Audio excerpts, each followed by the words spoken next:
All right, let's do this after work stream.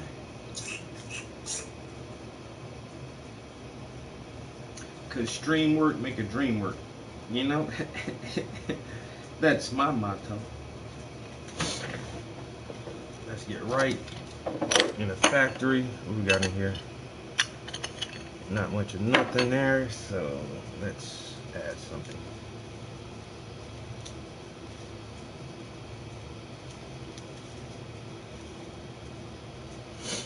Add a little bit of that to the mix.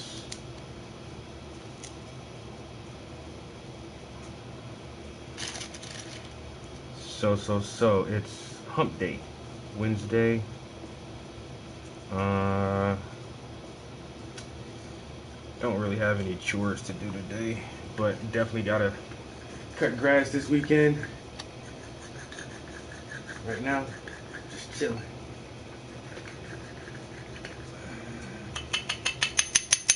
Got some dope ass events coming up. We got a studio tour that I'm gonna do here, and I have a painting sip that I may be a part of with a new constituents that I met today. We'll talk more about that shortly. I just gotta fix this thing up real quick. Might even hit y'all with a corny freestyle this afternoon. You know, it all depends on my mood. All depends on the mood. So it is hump day, people. Hump day. Don't stress yourself out. We only got 2 more days to go. And then this is the weekend. And so, not this weekend, but next weekend, I'll be taking that trip back home. Go holler at my peeps. Get to see some family. Go on a little road trip. I'm excited about that. Not last weekend, the weekend before last, I was in Philly. This past weekend, oh, I do gotta do something this weekend too. I gotta drop off some art.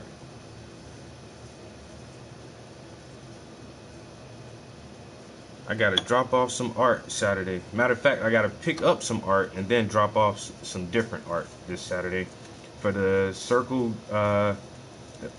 Gallery for the Wyoming Valley Arts League. So here in Wilkes-Barre, we do third Fridays. So gotta get ready for this third Friday coming up.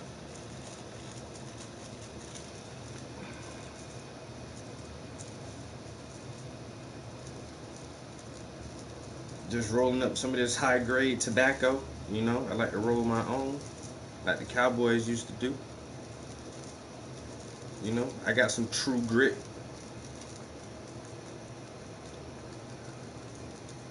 A little bit of True Grit.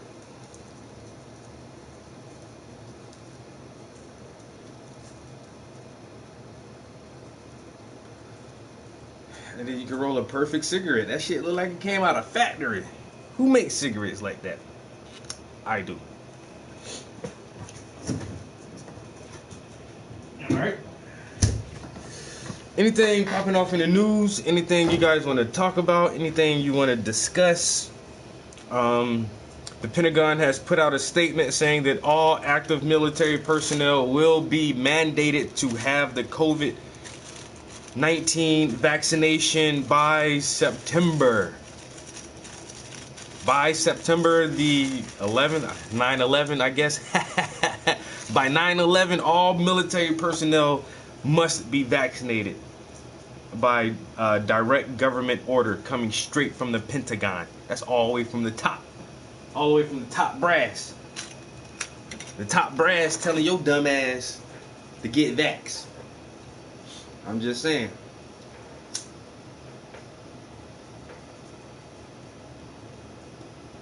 I've already made my position perfectly clear. I will be somewhat inclined to take the vaccine after we've done more than a year of human clinical trials, which is what's going on now. And so if the entire military, our entire military force has to be vaccinated, we'll definitely see a lot of the negative side effects from this thing. And once we see all the negative side effects and they can tweak the vaccine a little bit here and make it a little bit better, then I might take it. I ain't say I'm taking it then. But these motherfuckers is not playing, yo. They gonna try to figure out a way to make that shit mandatory for you now.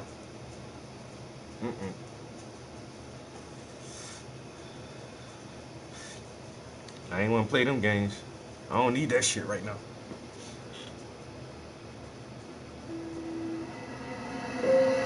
Ame la ciencia.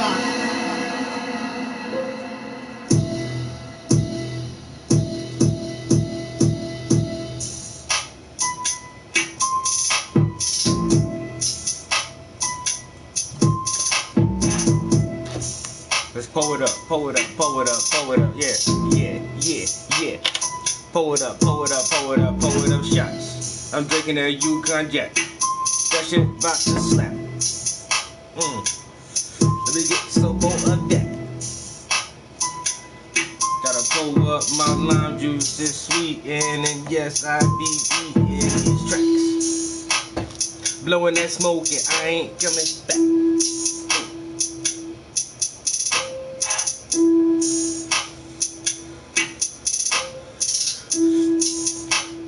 Wait a minute. Coughing, choking on the smoke. Yeah, I roll me a joint by that dope. Some of that Cali Kush and soap. It ain't no joke, buddy. But this shit be extra strong. I keep about to cough off this shit. I normally don't cough off of the blood, man. You know, I got strong ass lungs. When that shit about to make you cough, you know you smoking some hard shit.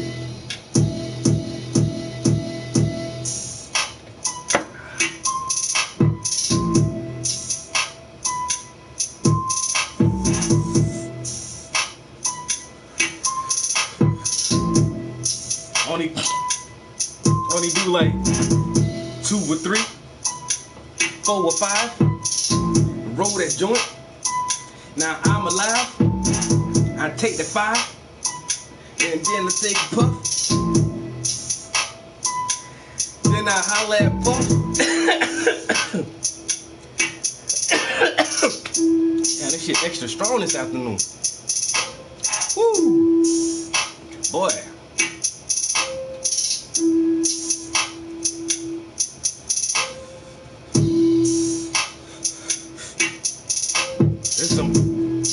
There's some new news. The new news is fucking supreme. God damn. Woo. They say he taking shots every day after work. I gotta relax, bro.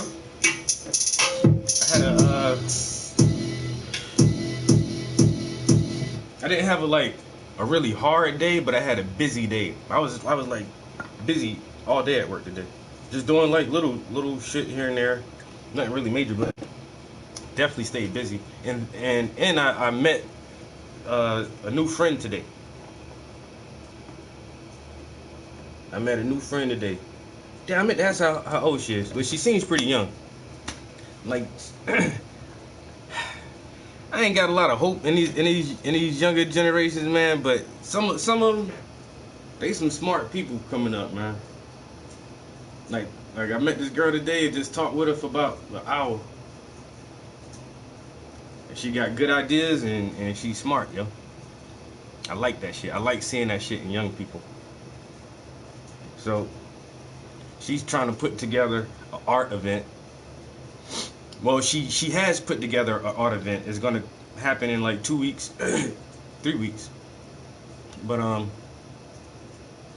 so she's new to the area and she's asking people like, you know, who's gonna help? What can I do? Who can I associate with? Who can I link with? Who can I network with? You know what I'm saying? And so she has a bunch of sponsors already, some local businesses, and the thing is, like I said, she not even from the area, so that's how hard she going. She can come right from where she came from and come here and make shit happen.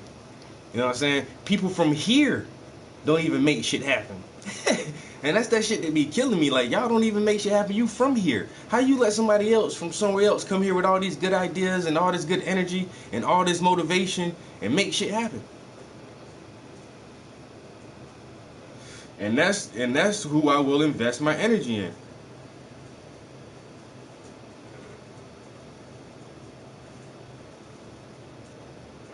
I only work about 2 hours a day, but nigga, I had to do work this week. Like work. That shit even feel like work. You know, I don't like that. I don't like going to work and feeling like I'm at work. It make me feel like I want to go home. I be feeling the same way because some days I be at work and I don't work. But on days when you gotta work, it's like, fuck, this shit is, woo, boy, y'all get y'all money on me today, nigga. God damn, bro. God, woo, shit. When it's time to go home. Damn, y'all, you need me to do something else? I just got finished doing something. You know what? The next task I get, I'm gonna make sure that shit lasts me to the end of the day. Oh, can you help me with it? Oh, I'm not finished this yet. No, I'm still working on this. So I'm gonna have to get to that later. But like, yo, this girl is she's hyped though, so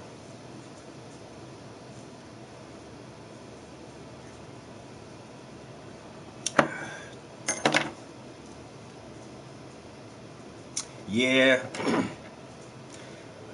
Go with your first thought, man. You know what I'm saying? Don't overthink that shit. But that's something he gotta learn too. Like you say, people in their 20s, it's hard to find like bright young people, man. It's weird. But so she came to the area and she's looking to do stuff and she wants to do this dope ass art music event. And so somehow like she caught my name from two different people. She said she was at the mall one day and I guess she was discussing her ambitions with someone and it was like, oh, you want to do that? You should you should try to meet Travis Prince. And so I guess she was like, nah, whatever. And then somebody else said something to her, and she said the first person was a lady, and the second person was a guy. And so I guess she mentioned something to this guy, and he was like, oh, you need to link up with Travis. And so she called me today. Which is pretty dope. So she called and I just met with her on my lunch break and discussed like what she wanted to do and how can I help. You know, any way I can help. Free advertisement, bro.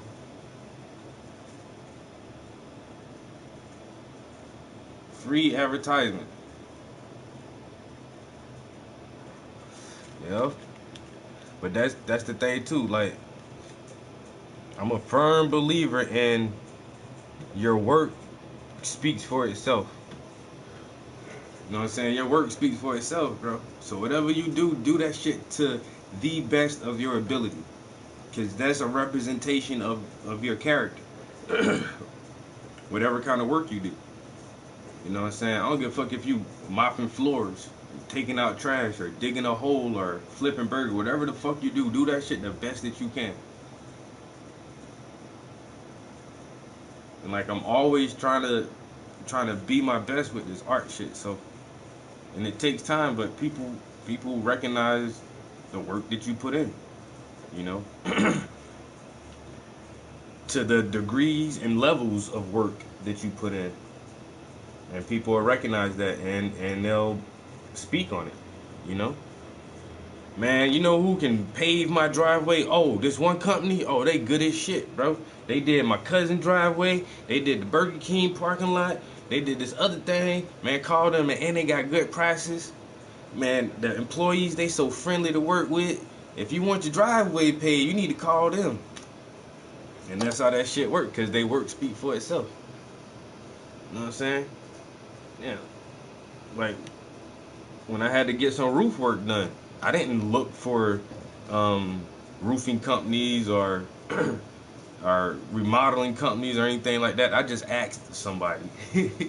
I'm not about to go through all the pains of trying to find, you know, a good person to work with.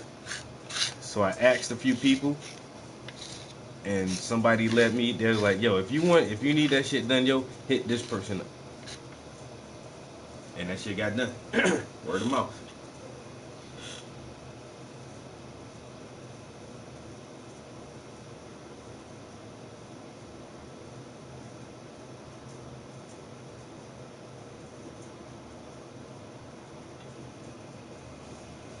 Not the rack raspberry, bro. Anything I can do? Hey, I need you to help me make this neural net real quick. You know what I'm saying? We still programming the third layer. Like I said, help, nigga. God damn. I'm not trying to come in here and be genius.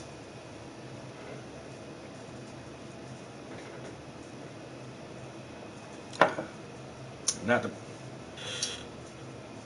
yeah.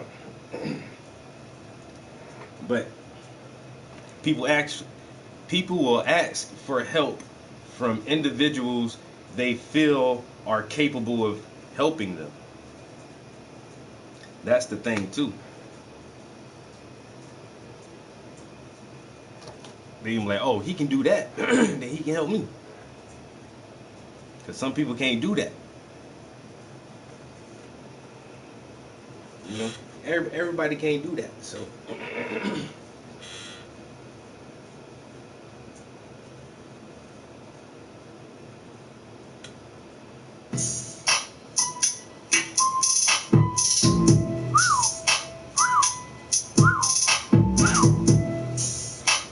All right. Feeling pretty groovy right now.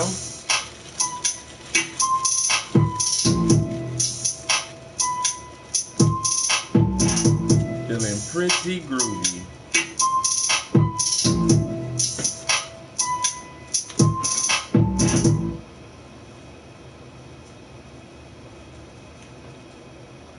I own a few hotels in Phoenix, Arizona. See, when I needed to do a major property improvement at one of my locations recently, I took out a business loan with business. And he was on a hacking team in college. I gotta look into some more that documentary I was listening to the other day and they were talking about all the hackers and stuff. You know, in the first part, that one dude said he hacked the FBI system, but they caught his ass and he did like 8 years in Fed time. He still is classified as one of the #1 hackers. But goddamn, I need to see a documentary on himself, yo. I know I watched something on the one dude they call his ass the smiling hacker. The Israeli kid who stole all the fucking money and was giving that shit to charities or some shit. They killed that motherfucker, yo. They fucking executed his ass. Um, and then there is another fucking hacker I was listening to.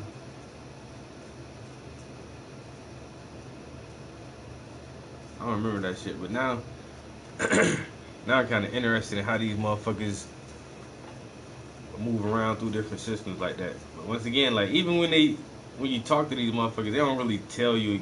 I can't tell you exactly what he do, yo, or how he do that shit. That's why I be watching Rebel Gaming too, yo. Like yo, Rebel Gaming, the African dude. Yo, once he started hacking people's IPs, and then this dude done took over people's like YouTube channels. He done took their Facebook pages and locked them out. He took the one dude YouTube channel and locked him out. He was like, nigga, I'll just change the password and get back in it. Yo, he couldn't get back in his own YouTube, yo. Like that shit was crazy. Dude done hacked him out his own shit. Pulling up people addresses, phone numbers, all kind of shit.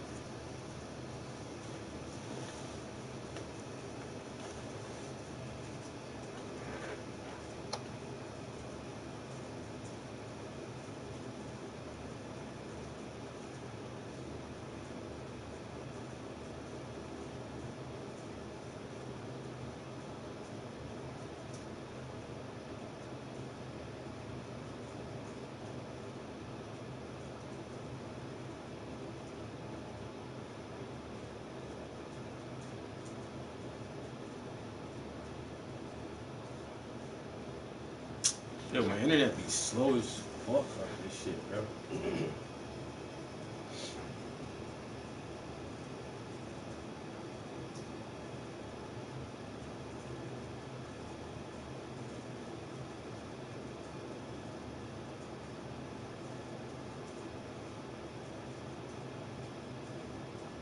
Bro, right now, I swear to God, it's like I have no reception up this bitch, yo.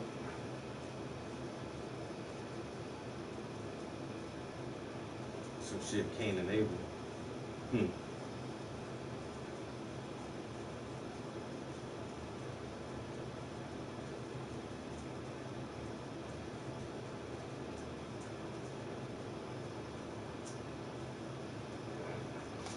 Wasn't there a lot of people, a lot of them hackers coming off the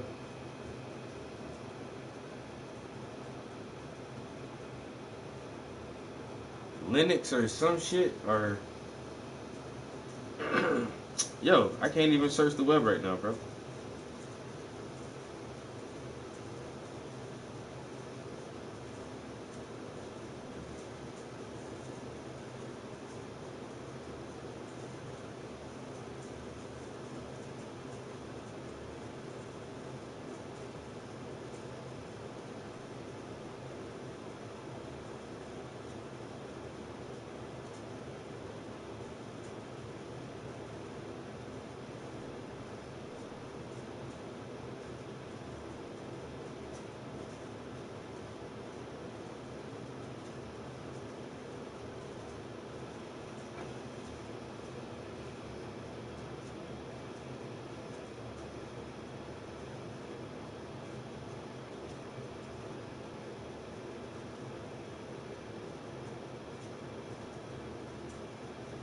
Whoa.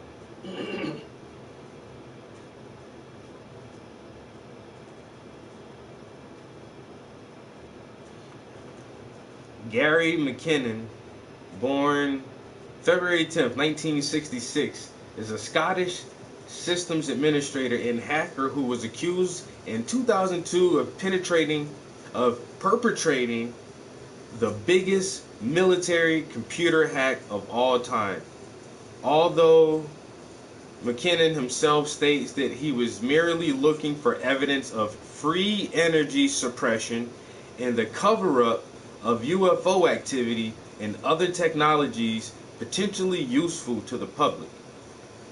On 16 October 2012, after a series of legal proceedings in Britain, Home Secretary Theresa May blocked extradition to the United States. So The U.S. wanted his ass, but they ain't give his ass up, yo.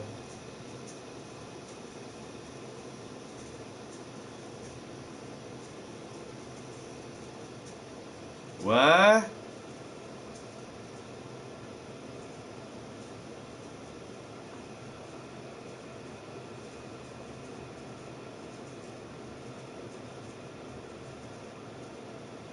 What?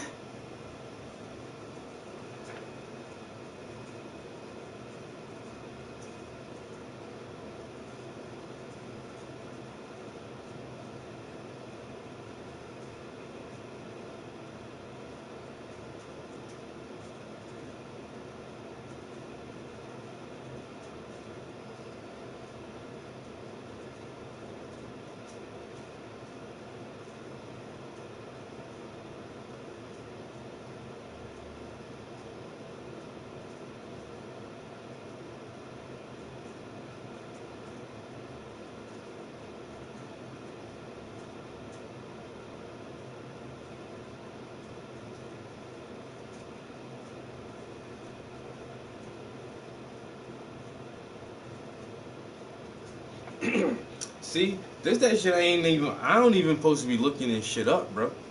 I don't supposed to know this shit.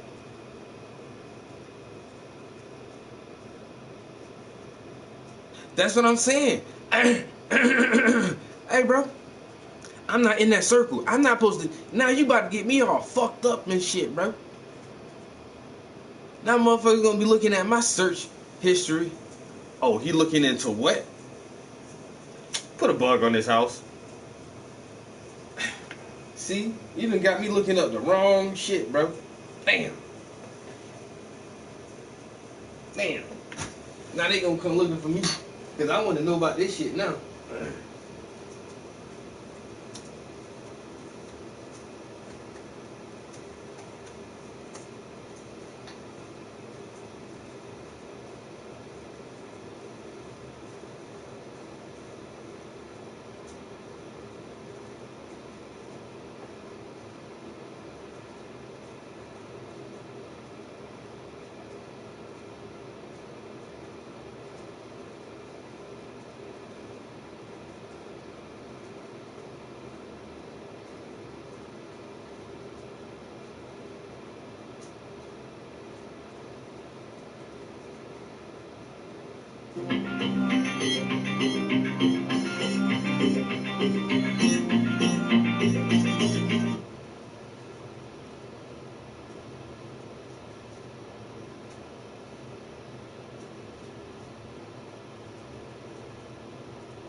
You can be able to hear him perfectly.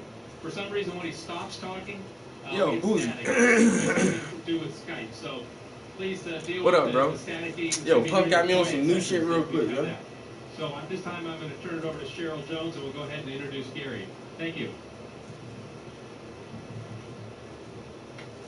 Hello, Gary. Maybe you can't hear us just yet, but just a little note here. After I introduce each speaker, including Gary, there will be a slight delay when you'll see the graphic on the screen with the speaker's name and the title of his presentation. So this guy said he was looking for evidence of and that's just energy suppression.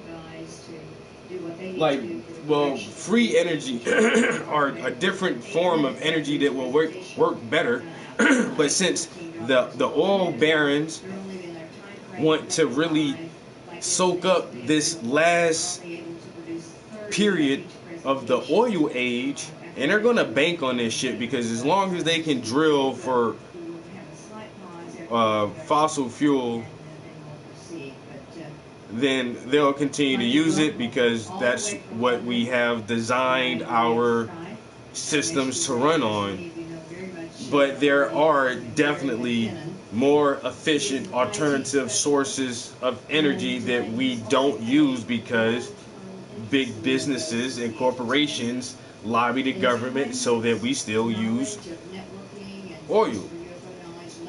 You know, and it'll take a long time before we can get off of that shit, but I mean, we can start implementing different energy sources now. And he thinks that the government suppresses some of those sources, like the water engine or hydrogen cells and a bunch of other shit, electrical cars that we could have been doing this shit. Some of the earlier cars that were first made were electrical cars, and it's like we already know this shit. But and then he said he was looking for evidence of UFO cover-ups and other technologies that may help humankind, but the government chooses to keep it from us so they can exploit every aspect of it fully before they give it to the public, or just because they know if they give us too much technology and we advance too fast, then everyone will be, because we're not all fucking stupid cavemen. So if we get the same technology, some of us will be bright and creative enough to actually utilize this shit and to really help people, to put more people on an even playing ground. And they don't want that, so I always believe that our government is at least at a very, very minimum, at least 60 years ahead of what's on the market. Our cell phone technology and all that shit was developed. Everything is developed for military use. Doesn't matter what it is. Hard, dense, light materials, different chemicals. Everything is always military use first. And then the public gets it. So they stay ahead of us by a very minimum, at least 50, 60 years ahead of us in technology. So we can't really imagine what the shit they're working on right now. And like I say, if this motherfucker would have been able to hack into some shit and figure out a lot of that shit and just share that shit with the public, that shit would have been super stupid.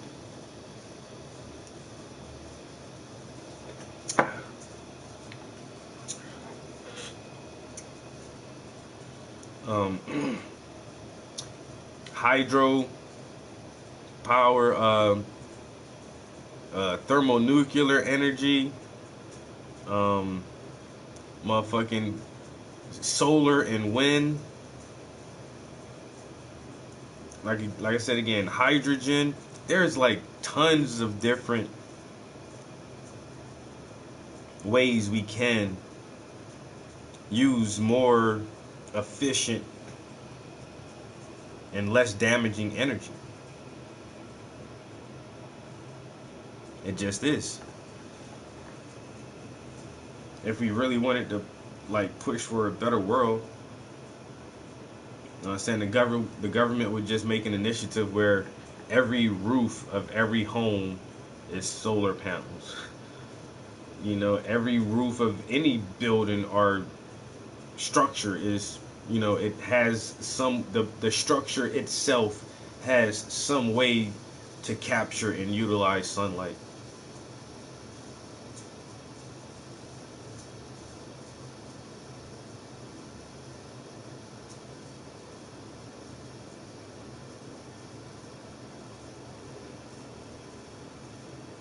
See, when Puff start talking about this shit, y'all don't know, man. Puff is a hacker, yo. That's his job too, man.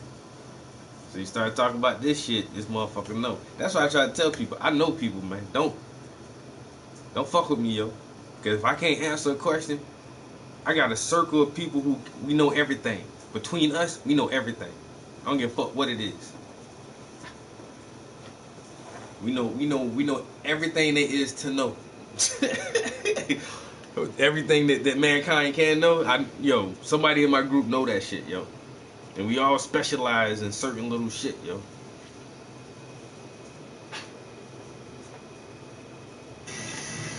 Sound, are we good? All right, we 30 minutes in. All right, I gotta get these brushes wet, man, because it's an after work stream, and I gotta go to work tomorrow. Thanks very much, Jan.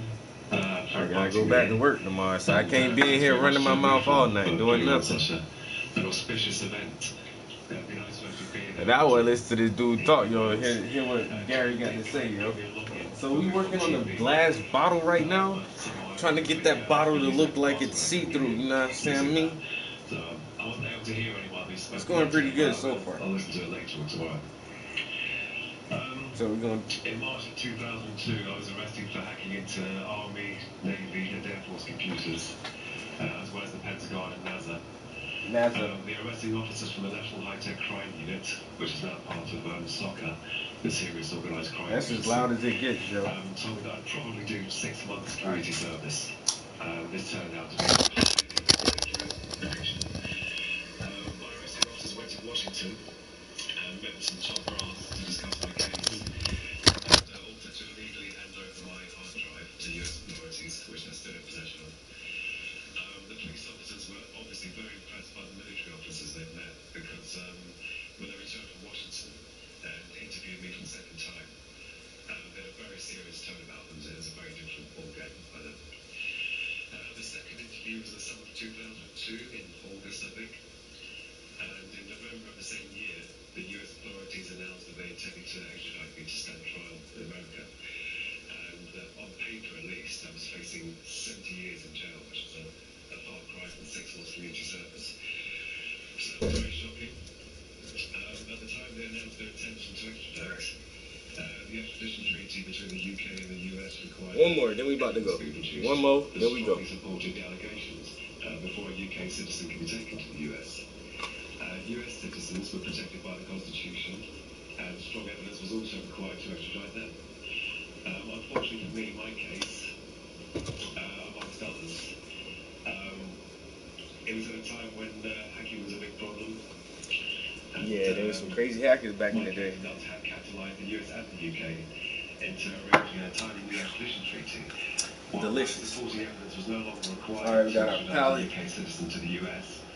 But you guys are still protected by the Constitution. I think I might have to...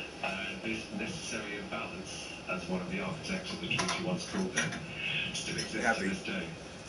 Re-up on this blue. Going from 6 months community service to the thought of the rest of my life in a foreign prison was a terrifying one. The US authorities called my actions the biggest military computer hack ever, which is patently untrue, since there have been a few viruses that got into many more computers than I could. I got into less than 100, I think it was about 97.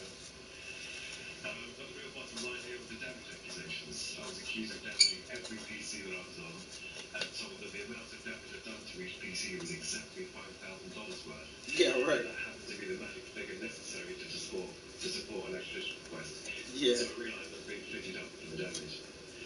I knew I hadn't done any damage, but you can't prove a negative. Under the new treaty, there was no burden of proof for the US. They just had to state your crime and your name. Something very bleak, very bad for me. 2 years went by without me hearing much more. This is due to the treaty act to be ratified by the Senate. For some reason, Alright, get that blue. I know, hey, bro, that shit is that shit is low as hell, and I got the YouTube volume up as high as it'll go, and I got the speaker as like. Wait a minute, maybe the speaker's not all the way up. This job due to all the publicity. Lost the room I rented, but the landlord didn't speaker's all the way up. The computer's all the way up. 12 years, so I was feeling pretty crappy, to understate it hugely. The YouTube is as loud as it go, the computer's as loud as it'll go, and the speaker is as loud as it'll go. I mean, you still can't hardly hear this dude, yo. It's just how the recording is. A large American company. I finished my first day, and then made my way home, and I was walking down the road to my front door, as 3 identified themselves as the new Scotland Yard extradition squad, and escorted me up to my room that I was renting in a shared house. They insisted on taking my computer, even though they could see I had no internet in the house. They informed me that I was a fugitive from US law, which I thought was kind of strange. How can you be a fugitive when you're not trying to escape, you know? Once again, like the logic of international law enforcement had escaped me, but there was no actual escape from me because the officers dragged me to the police station. I submitted to a DNA sample. You're told if you refuse that, they just keep you in a cell until they get permission from the high inspector. I was to appear in court the next day for my bail conditions to be set, and this was to be in court for an extradition hearing, not the actual criminal trial. I wasn't given the opportunity to Yeah, because I turned the air conditioner off, man. Now I'm fucking hot. Jesus Christ. Distaste on the face of the judge, or perhaps he always looked like that, I don't know. The US asked for a £10,000 bail, and for me to have to sign on at my local police station every single hour, which is impossible. My local police station was half an hour from where I lived, so I'd either have to get no sleep or sleep at the police station. Luckily, the judge saw that this was a nonsense request, so I was required to sign on at the police station each evening, eventually. We also got the bail dropped to £5,000 since I'd lost my job, my parents fostered children for a living, didn't have any savings at the time. Excuse me. My bail was paid by friends and family, all contributing good. I'll go over the rest of the events in less depth, since it's just a chronology of court hearings and decisions. It's kind of like the boring bit, the very depressing but boring to retell. In 2006, I had my first extradition hearing, and the judge ruled that my extradition could be allowed, but the final decision was to be made by the Home Secretary, who also decided it was fine to send me over there without any evidence of damage. The US authorities started to play dirty, saying that if I didn't come over of my own free will, then they'd give me the maximum 70-year sentence once I was over there. My solicitor was told by Ed Gibson, who was the attaché at the US Embassy at the time, that they wanted to see me fry, which was, of course, a reference to the electric chair. They also threatened me with imprisonment in America under Military Order No. 1, which means a secret trial with a jury of military personnel, no opportunity to speak to the press. They also informed me I'd be allowed no visits from anyone. So they're putting the pressure on, which the DOJ, as you may or may not know, it always does. In 2007, we went to the High Court to try and overturn the decision of the Home Secretary to allow the extradition, but the High Court refused to do so.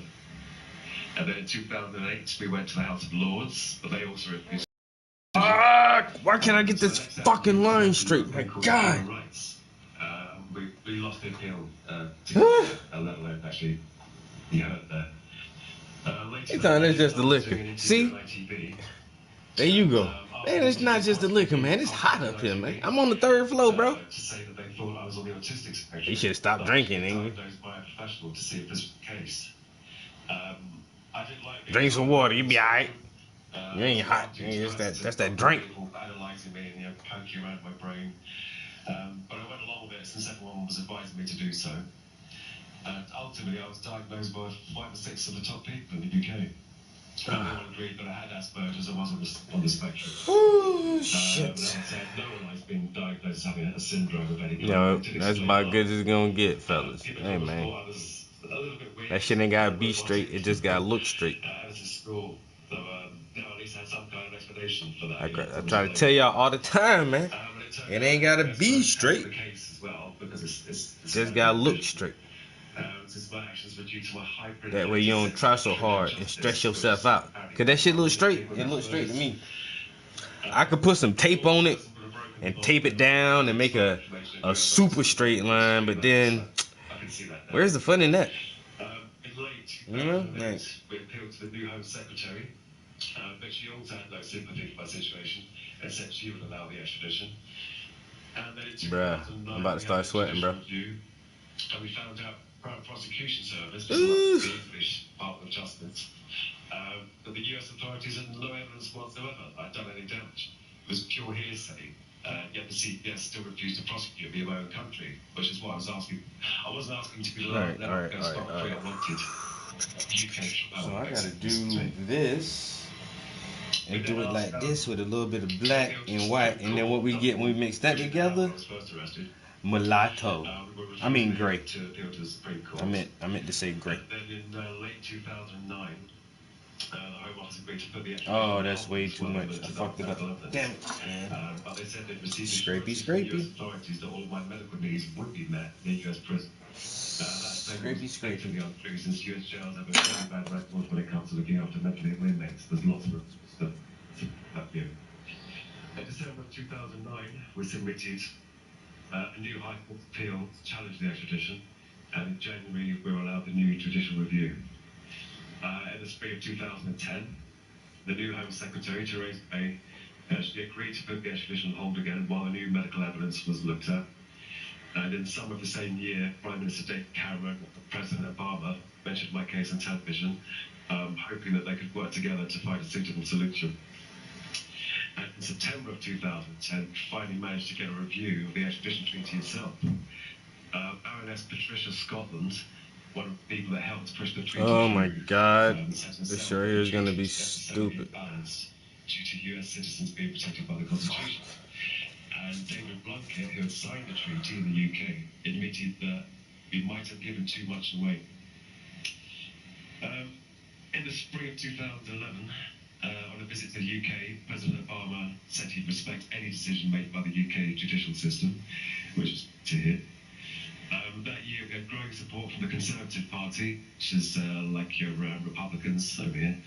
And apart from a few noble individuals from the Labour Party, which is like Democrats, were absolutely useless and had no qualms and sentiments to the point.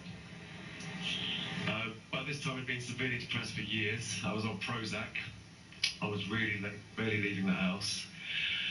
I'd also bought enough potassium chloride to kill myself with. Rather than facing 70 years in a foreign jail, potassium chloride is the third chemical used in the triple set of chemicals for lethal injection. As far as I was concerned, these people wanted to see me fry or see me rot, so I wasn't going to let them control the terms or the method of my demise. In 2012, I refused to see the government-appointed doctors. I'd already been assessed by the top independent people in the land and saw no reason to submit to further tests, especially since the pair of doctors the government wanted to use had a track record of getting the results the government wanted, you know what I mean. And finally, on October the 15th in 2012, Theresa May announced her decision to block the extradition. My family, my girlfriend and I cried like babies for seemed like hours. Just pure relief, 10.5 years worth of tears just running down our faces. There was still the possibility of a UK trial, which is what I've been campaigning for this time. In December, on my mum's birthday, the CPS, the Crown Prosecution Service, announced that there would be no UK trial and the ordeal was finally up. So that's the decade-long legal battle, the chronology of events. But I think it's also important to give you a very brief history of me and why I decided to hack into these systems. I was born in Glasgow in 1966. I had no siblings. My parents broke up when I was 6. I spent another year living in Glasgow, living with my dad, before going down to London to live permanently with my mum and stepdad. My parents always encouraged the use of imagination and creativity, so I was quite a self-sufficient child in terms of play and recreation. So I was always asking questions about the stars, the moon, and the other planets. This fascination just grew as I got older, always maintaining a sort of layperson's interest in astronomy and physics and all things space-related. I did have one UFO sighting myself, just the one. The only time I've ever seen something with my own eyes in the sky that I just couldn't explain. I was in my bedroom, that was at the top of the house at the time. It was about 11, 12, I think, just looking up at the sky at dusk. I saw this glowing red light zooming from my very high extreme left, going a massive arc right across the sky to the horizon on my right. But it wasn't traveling in a straight line, it was really jiggling. It was like brownie in motion, doing lots of seemingly random wiggles as it followed this course, and very strange thing. I mean, yeah, if you had been flying in that thing, I would have felt you'd just be thrown around like a rag doll, but who knows. When I was about 12, I joined BUFORA, the British UFO Research Association, which is still going strong today. The extension of an interest in the stars to an interest in the life that may live in the planets around us, others are natural. The thought that someone may be visiting us was extremely interesting, extremely interesting. Of course, as a boy turns into a young man, he develops other interests. And my passion for science and strange phenomena was put on the back burner for some time as I started to explore other aspects of life. I left school and spent years doing different jobs, from labouring to hairdressing to office jobs, factory work, warehouse work. I spent about a year in each job, looking for something that could hold my interest. As my dad always said, most jobs aren't interesting, son. That's why they pay you to do them. Precisely. I didn't leave school with many qualifications, but I did have a passion for computers. I was a self-taught programmer, first in BASIC and then in assembly language or machine code. And if you're that sort of person, then you'll know that you end up being the one that all your friends call for help. Their computers go wrong. It still happens to this day, very annoying. And then one day someone suggested I should try and get a job in computing, which I never thought of myself. Not having any formal qualifications or experience, the only jobs I could get initially were installation and upgrade contracts, where business was moving from like Windows 3.11 to Windows for Workgroups. Yes, it was a long time ago. And as time went on, and my experience grew, I was eventually contracting doing network installations, maintenance, troubleshooting, and eventually systems administration. Then one day, at one of my jobs in 93 or 94, I got my first look at the internet. Wow. Using the Mosaic browser. I was amazed that we could view text and images on computers on the other side of the world. It's fantastic. I knew it'd be a big thing in time to come, and I definitely wanted it in my house too, not just at work. Even though Microsoft famously said it didn't think there was anything to it, but I don't know if that's a rumor that's true, but apparently there's. I got my first dial-up connection in '95. By then we had a variety of search engines, no Google yet, and millions of websites. It had already become a useful resource. And the number of UFO enthusiast sites was astounding, so many of them, I can hardly believe it. I had a lot of catching up to do, so whenever I could, I'd browse the net, reading up on UFO history and how the phenomena had grown over the years. Around this time, fuel prices were very high in my country. We had cases of elderly people in the UK having to choose between warmth and food. We called it heating or eating. And many of them died due to hypothermia because they couldn't afford to pay their fuel bills. There's a growing problem to this day. In 2015, 15,000 people in Britain died due to so-called fuel poverty. 15,000 people. And one subject I've read a lot about in connection with UFOs was the free energy. You know, a power source that was virtually unlimited, output more energy than was required to operate it. They're called over-unity devices. And it's not a mystery, by the way. Everyone has an over-unity device in their home. It's your fridge. The average refrigerator is about 3 times over-unity. And because the heater puts out, you can't make the heater puts out with the electricity that goes in. A very well-made fridge, like a science laboratory fridge, can be up to 5 or 6 times over-unity. Interesting fact. So although you can't create or destroy energy, you can transform it and kind of amplify it somehow. I don't know. I'm not a physicist. So in my mind, these lines of thoughts converge. Old people dying, no energy, and possibly free energy that's being hidden from us, hugely unfair. So many of today's problems could be solved if we had free energy. And the UFOs that I've read so much about and watched so many videos of, they seem to operate on a propulsive principle that was extremely advanced and probably tapping the zero-point energy that I've read about. Literally pumping electrons, you know, from the fluctuations of the fabric of the universe. This crazy stuff. So why didn't we have this technology? You know, many countries around the world had a serious interest in UFOs, even detailing in their Air Force's instruction manuals how to engage one and how to report it. We had the famous Roswell case, where bodies of the craft were supposedly recovered. So why didn't we have amazing flying vehicles and, you know, free energy for everyone? Why would you keep that from people? Elitism. Obviously, it's not your standard radar installation that monitors the skies for UFO tracking, and it's not your regular army that goes out and recovers crashed UFOs. As everyone here knows, these projects are special access and secret compartmented. So very few people see the big picture, and if there are any so-called disruptive technologies, they end up in the hands of a relatively small group of people, probably in the 10,000 or less, I guess, rather than the public at large. And secrets are never good in any relationship, but secrets kept from the people and the state by forces unknown are the worst kind of secrets. So I started to wonder, you know, would it be possible to seek out the truth of the matter via the internet and by using my networking knowledge to track down these unknown forces and get a look at their data?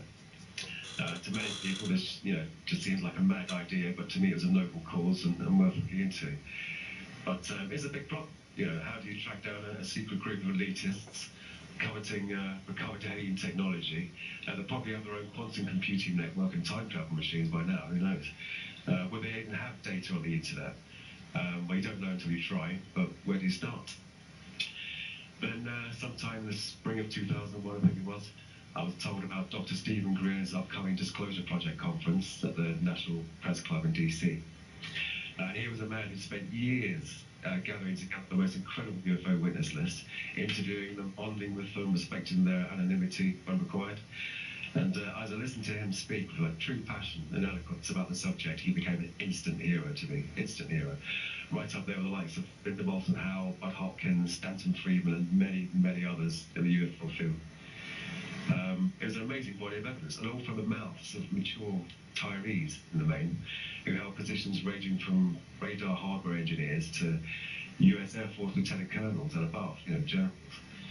And these people were from all of the armed forces right across the board, as well as witnesses from the intelligence community. It really was a fantastic collection of people telling their stories. I bought the Disclosure Project book, wanting to know more of these people's stories and, more importantly, to use the book for intelligence gathering on possible locations that were internet connected and had something to do with the UFO cover-up. And having read the book, as far as I was concerned, Dr. Greer's star witness in this concern was Donna Hare. Here was a woman who'd been inside one of NASA's sanitizing labs, where they regularly remove UFOs from satellite and spacecraft imagery. She was an image specialist. I think she was doing launch slides at the time. And she said that the lab she saw was at Building 8 of Johnson Space Center. And I was absolutely gobsmacked. It was amazing. I had a physical location that was fairly specific, down to the building that the lab was in. She said she'd been in the lab and been shown one of the photographs by one of her colleagues, which she shouldn't have really done, because that should be secret compartmented as well, but thank God he did, because now we know. But how do you get into a network like that? And it turned out to be all too easy, far too easy. I wish it hadn't been easy, then I wouldn't be here today. Computer communication languages are called network protocols. The HTTP you use in your web browser is a protocol standing for Hypertext Transfer Protocol. Your email service runs on IMAP, which is Internet Message Access Protocol. So Me too, bro. We got another feet, some more feet painting coming. Trust me. Computer to computer communication. I want to find some pretty brown feet, yo. Get a nice old chocolate shorty with some real pretty feet. But if not, my girl got pretty feet. I can continue to paint her feet. Might do some strawberries next. Instead of the weed, have like some strawberries or some flowers or something. You see what I mean? Oh, don't worry, bro. The feet painting, that's gonna be a whole thing now. Just because I know you like it, I love it, and you like it, so we not alone, bro. Thankfully, we are not alone, yo. So I keep doing it for us. Like I said, it took me a minute to build up the courage to do that shit, but I done did it now, so fuck it. It's out there. It's out there now, so we about to get it, bro. Do something else. We got some weed, got some flowers, some motherfucking fruit. Get some guns. Throw some guns up in they feet and guns, nigga. Whatever. You know what I'm saying? Put the PlayStation controller up in that bitch, bro. Feet and video games. No password set, not just a weak password like password itself, literally no password, like excuse me. So it's very easy to set up a tunnel between me and the remote PC that I could use to install remote control software, a bit like PC Anywhere. So it's literally like you're there on the screen, like you're sitting at the monitor of the other computer. You can use a mouse, interact with the desktop, etc. Before installing the remote control software, I first had to find out which PCs were in Building 8. This was accomplished by using NetBIOS commands again to list the PCs on the remote network. Alright, now I gotta add some more paint to this damn thing. Shit. In the hardware auditing, every PC has location information on serial numbers and light forwarding purposes. It didn't take long to compile a list of Building 8 machines that also have administrator accounts that have no passwords. I installed the remote control software on the first PC in the list. And looked at the desktops, very minimal, if I recall correctly, but had two interesting folders, just like Donna said. One was called RAW and the other was called Process, or similar words, I can't remember exactly. I I double-clicked on the raw folder, and there's a huge list of files. Many of them being up 200 megabytes in size, which was quite large back in dial-up days, because it took about 5 or 6 minutes just for 1 megabyte back then. I considered transferring a few of the files in one go, but thought I'd best inspect one of them first. I can't remember the file extension, but it was a proprietary letter format, not one of the common image formats. So I just double-clicked one of the files, and the associated imaging software launched, and I waited. And then I waited, and then sort of line by line, very slow, very jerky, the image started appearing on the screen, but it was painfully slow. So I shut down the imaging software. I turned the colour down to 4 bits, possibly 2 bits, so you get a lot less colour. Turned the resolution down to, I think, 640 by 480 in order to get a look at this image as quickly as possible. You know, low colour, low resolution, and then download it, then close the connection. But I thought I had plenty of time. You know, I thought I was going to watch this and transfer it across. I launched the image again, and it's still painfully slow, but it was a few times faster than it was the first time round. The top second section of the image just seemed to be like a muddy sort of black and grey.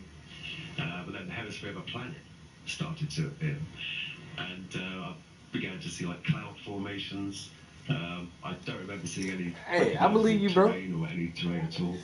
I just assumed it was Hey, man. because it was, you know, white clouds. The wrinkles in your feet look like the brain, and that shit make me horny. What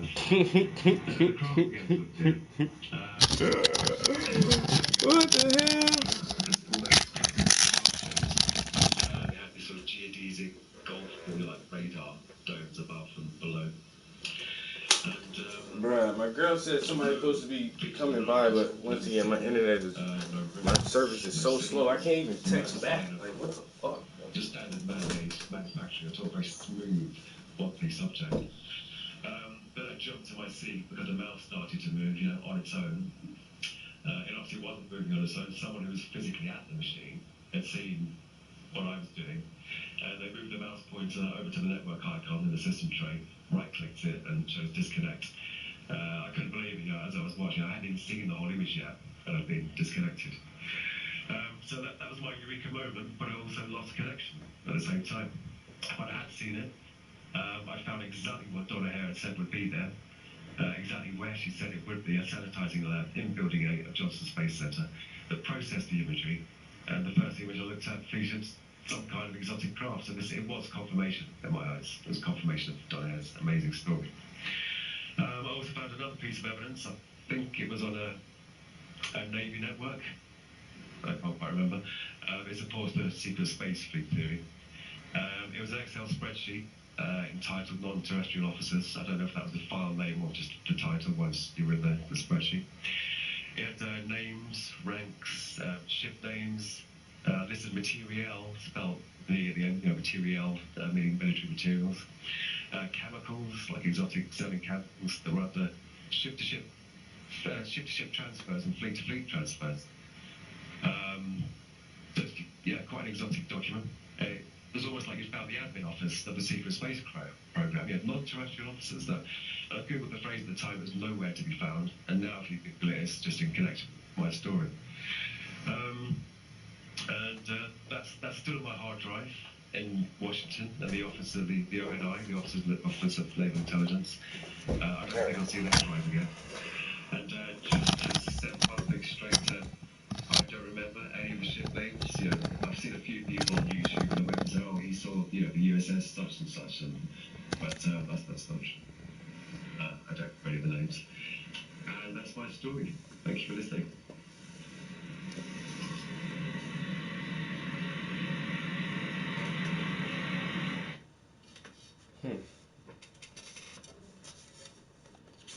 Who in 2012 had an extradition request to the US blocked by the then Home Secretary Theresa May. He welcomed the news but said that it wasn't the end of the road.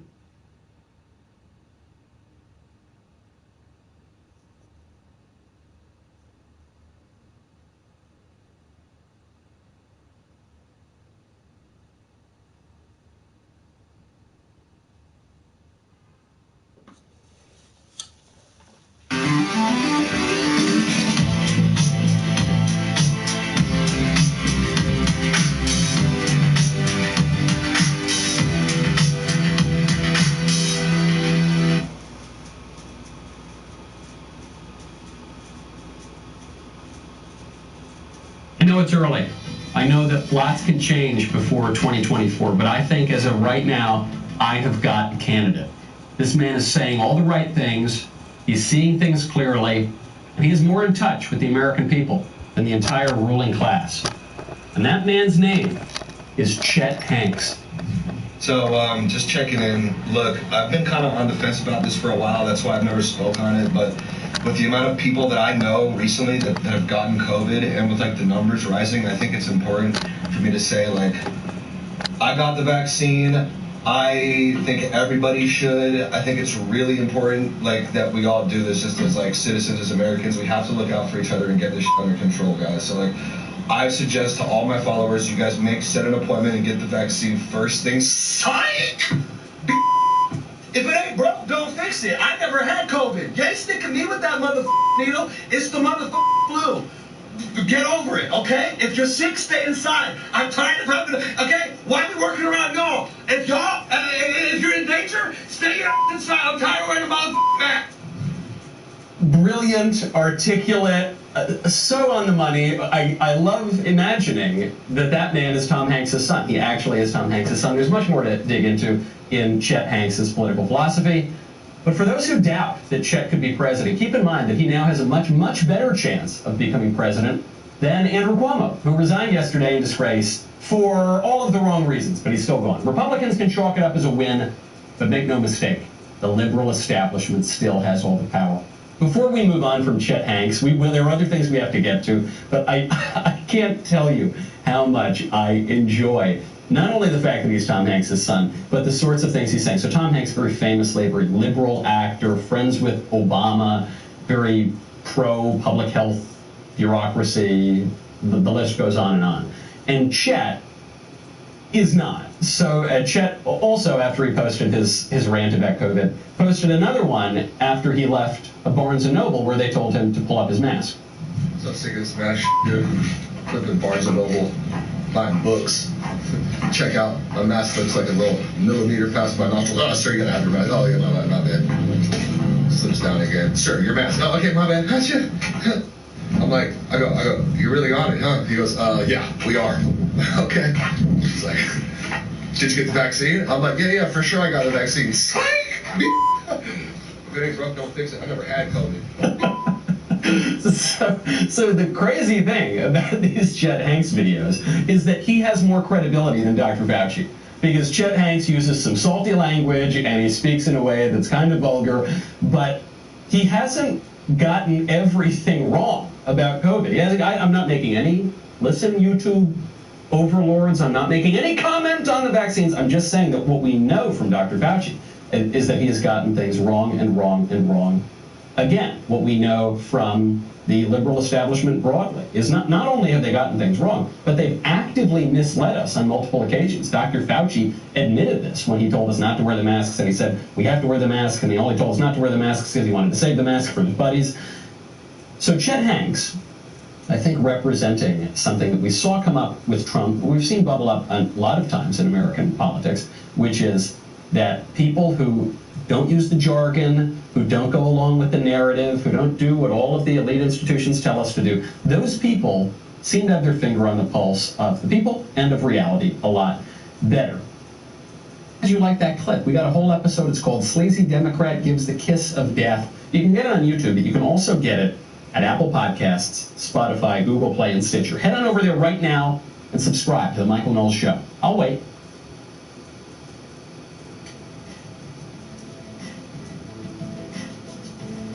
Thanks for subscribing. We'll see you next time.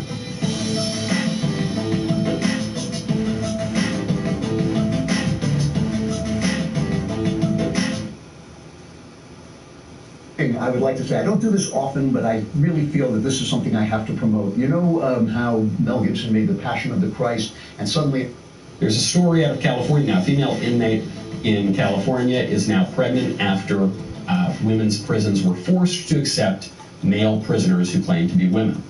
So this has been happening for a few years now. There's been a push for women's prisons to accept dudes. And the phrase that's often used is biological males. They have to accept biological males. I hate this phrase. People should stop saying this phrase.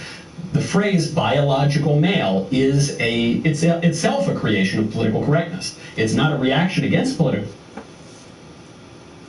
Oh, did I do that?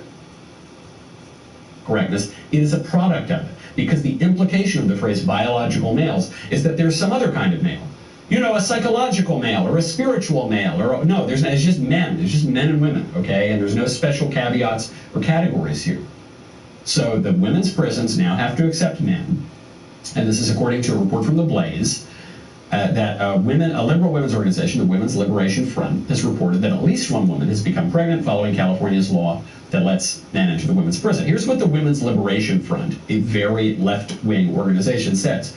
Quote, women incarcerated in California's largest women's prison are describing the conditions as a nightmare's worst nightmare after the introduction of new pregnancy resources in the Central California Women's Facility medical clinics. The new resources are a tacit admission by officials that women should expect to be raped when housed in prison with men, where all sex is considered non-consensual by default within the system. Which brings me to compassion. Compassion. When I was at this wedding, I was chatting with a very lovely gal. She was so nice. I think probably she represents what the majority of Americans feel politically, which is they don't have especially strong political views. They just want to be like nice and on the good side and be nice to people and not mean to people. And the issue of transgenderism came up. And she said, well, I just think it's really, we shouldn't be mean to people, we should be nice. And my point, as conservatives often make, is that I don't think it's nice to lie to people. I don't think it's nice to encourage some people to live in delusion. I don't think that's respectful at all. I think that's actually cruel. I don't think that the truth is cruel. I don't think that lies will set you free. Actually, I think it's the opposite. The argument for letting men into the women's prison is that it's compassionate. These poor men, they think that they're women, so we should let them into the women's prison. Well, is it compassionate to the women who are now being exposed to, some of these men could have committed sex crimes.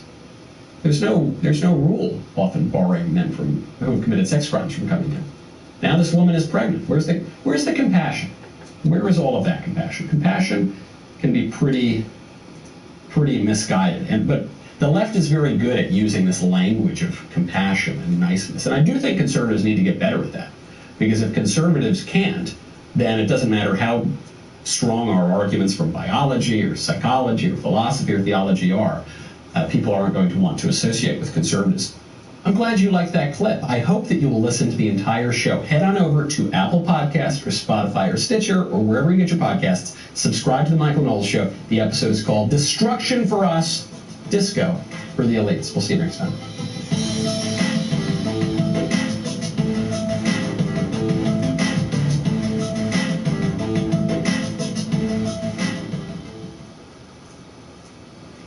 This entrepreneur brain.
With this fucking internet shit again. Oh my god, bro. My phone is like crap right now.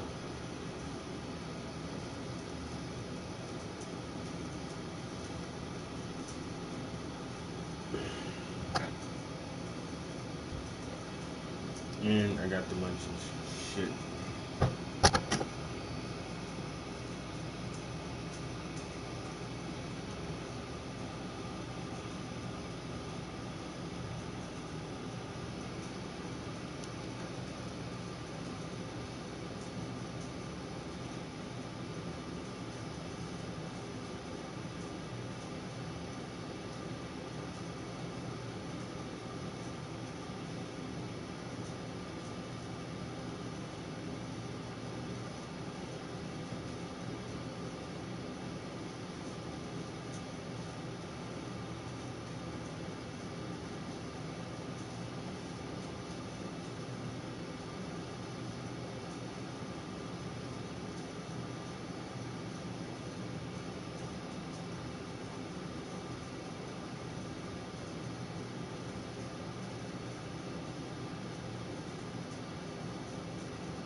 So I think maybe you should speak to someone in drag the applicants. You should speak to Oliver Bland or maybe to Vickers Fiona. But I think also you should speak to Misty Chance. Because Misty Chance is a very, very different drag performer. She'll have a really different take on drag and be able to tell you a real different side of the drag story. Yeah, Manchester. Okay. Brilliant, wonderful. I will follow those up and check them out. Jenna Gorgeous, thank you very much for today and being funny peculiar, and I hope to speak to you very soon. I had a lovely time, Jen. Thank I'm you. sure we'll get you back when we're into the episode or whatever. Thank you very much again. You're welcome. Take care. So, thank you to Jenna Gorgeous for the very first podcast of Funny Peculiar. You can follow her on Instagram, and that is cheddar_gorgeous. You can also follow her on YouTube at that name, and also on Twitter, and her tag on there is @cheddar_gorgeous, but gorgeous is spelled GAWJUS. So I'll add all of those into the website as well, so you can click on the tags. Please follow her and go and say hello. She's absolutely wonderful, and you're gonna love all her photos. So thanks very much, and hope you enjoyed the show.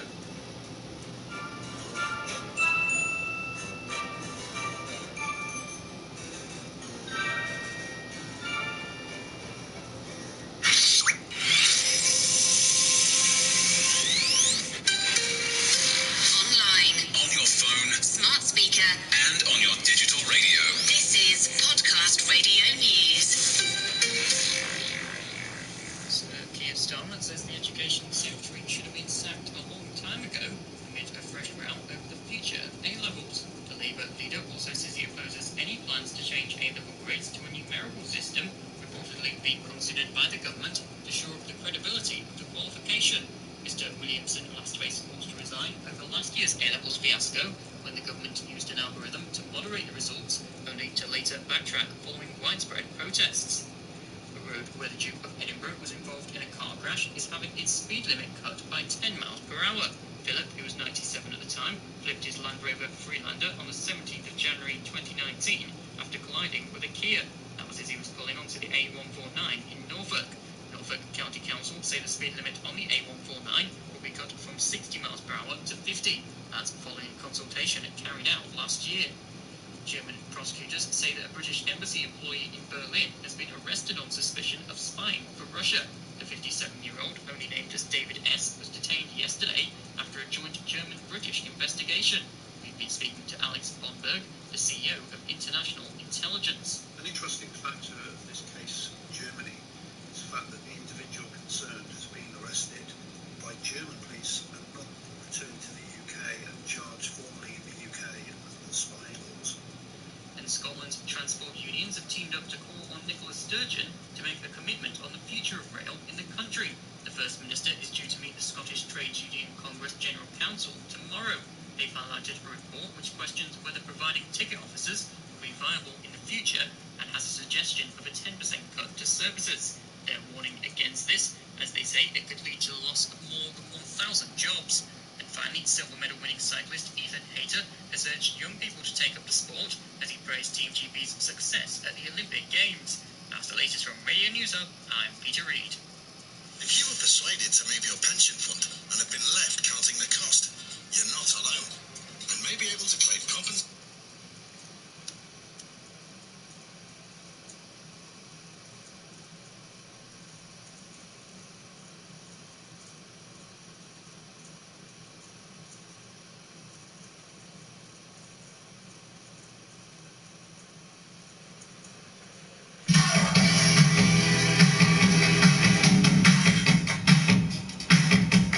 People online are falling in love with him. I'm not gonna lie, those people include me. My Tinder profile now lists me as a homosexual. The best way I can help now is if I step aside and let government get back to government. Andrew Cuomo certainly is not looking likely to be the next president. The Love Gov has resigned. Andrew Cuomo doesn't quite admit that he was wrong, doesn't actually say he was sorry for anything, but does say that he will resign in the next 2 weeks. Wasting energy on distractions is the last thing that state government should be doing. And I cannot be the cause of that. New York tough means New York loving. And I love New York. And I love you. And everything I have ever done has been motivated by that love. We're going to pause it right there. Just as a general rule in politics, if you are resigning over a sex scandal, you might want to minimize the love talk. The love talk is not serving your cause very well, especially when Andrew Cuomo does it in this very bizarre, sort of bulldogish, Cuomo-esque way. I love you, I love, make me love. So Andrew Cuomo goes on and on about the love thing, but then he finally gets to the point. Namely, he's out. And I would never want to be unhelpful in any way. And I think that given the circumstances, the best way I can help now is if I step aside and let government get back to governing. And therefore, that's what I'll do. Because I work for you. And doing the right thing is doing the right thing for you. Because as we say, it's not about me, it's about we. It's not about me, it's about we. Okay. I would say 15% surprised that Andrew Cuomo actually stepped down. I said it months and months ago when he was first in trouble for this sex scandal, which was really just an excuse to get him out after he had lost the confidence of Democrats from the COVID scandal, which was just one of the many scandals that has plagued his administration. The Cuomo family has dominated New York politics now for 3-4 decades. Andrew Cuomo is one of the toughest politicians out there. This guy has survived much worse than this. And so the reason that he is resigning now is not because he winked at his secretary or any of the other things that he's accused of. The reason he's resigning now is because he is no longer any use to the Democrat establishment. During the lockdowns and the height of 2020, Andrew Cuomo was a good foil for Donald Trump. He was this tough, brash New Yorker, right? He was sort of the anti-Trump. But then, now that Trump is gone, Andrew Cuomo doesn't serve any purpose. He's actually a big liability. Not just because he got a little grab happy with the staffers, but because he killed thousands of elderly New Yorkers and then covered it up from the federal government when there was a DOJ investigation. So Andrew Cuomo is out now. We can chalk it up as a win, but I think that we would be foolish to pretend as though this is a major conservative victory. This is the liberal establishment moving the pieces around on the table as it sees fit. And if Andrew Cuomo were still of any use to them, they would not have done that. By the way, you're not going to hear any sort of apologies from the many, many people who lauded Cuomo and praised him to no end during 2020 and gave him Emmys and gave him their devotion and even described themselves as Cuomo-sexuals, like people such as Trevor Noah, the host of The Daily Show. The one governor who's crushing it the most right now is Andrew Cuomo. Yes. Thanks to his handling, his approval rating has soared to a 7-year high. And he's even becoming something of a crush for many people. Yeah, people online are falling in love with him. I'm not gonna lie, those people include me. My Tinder profile now lists me as a Cuomo-sexual. A Cuomo-sexual. There are all sorts of social media influencers just writing these odes, these romantic ballads to Andrew Cuomo. And what was the reality? The reality was he was maybe the worst governor in the country in terms of his handling of COVID. He was one of the worst governors in the country in terms of his handling of his staff, notably his female staff. Everything we were told about this guy. Totally competent on COVID, a hero, New York tough. He's a feminist. He stands up for women.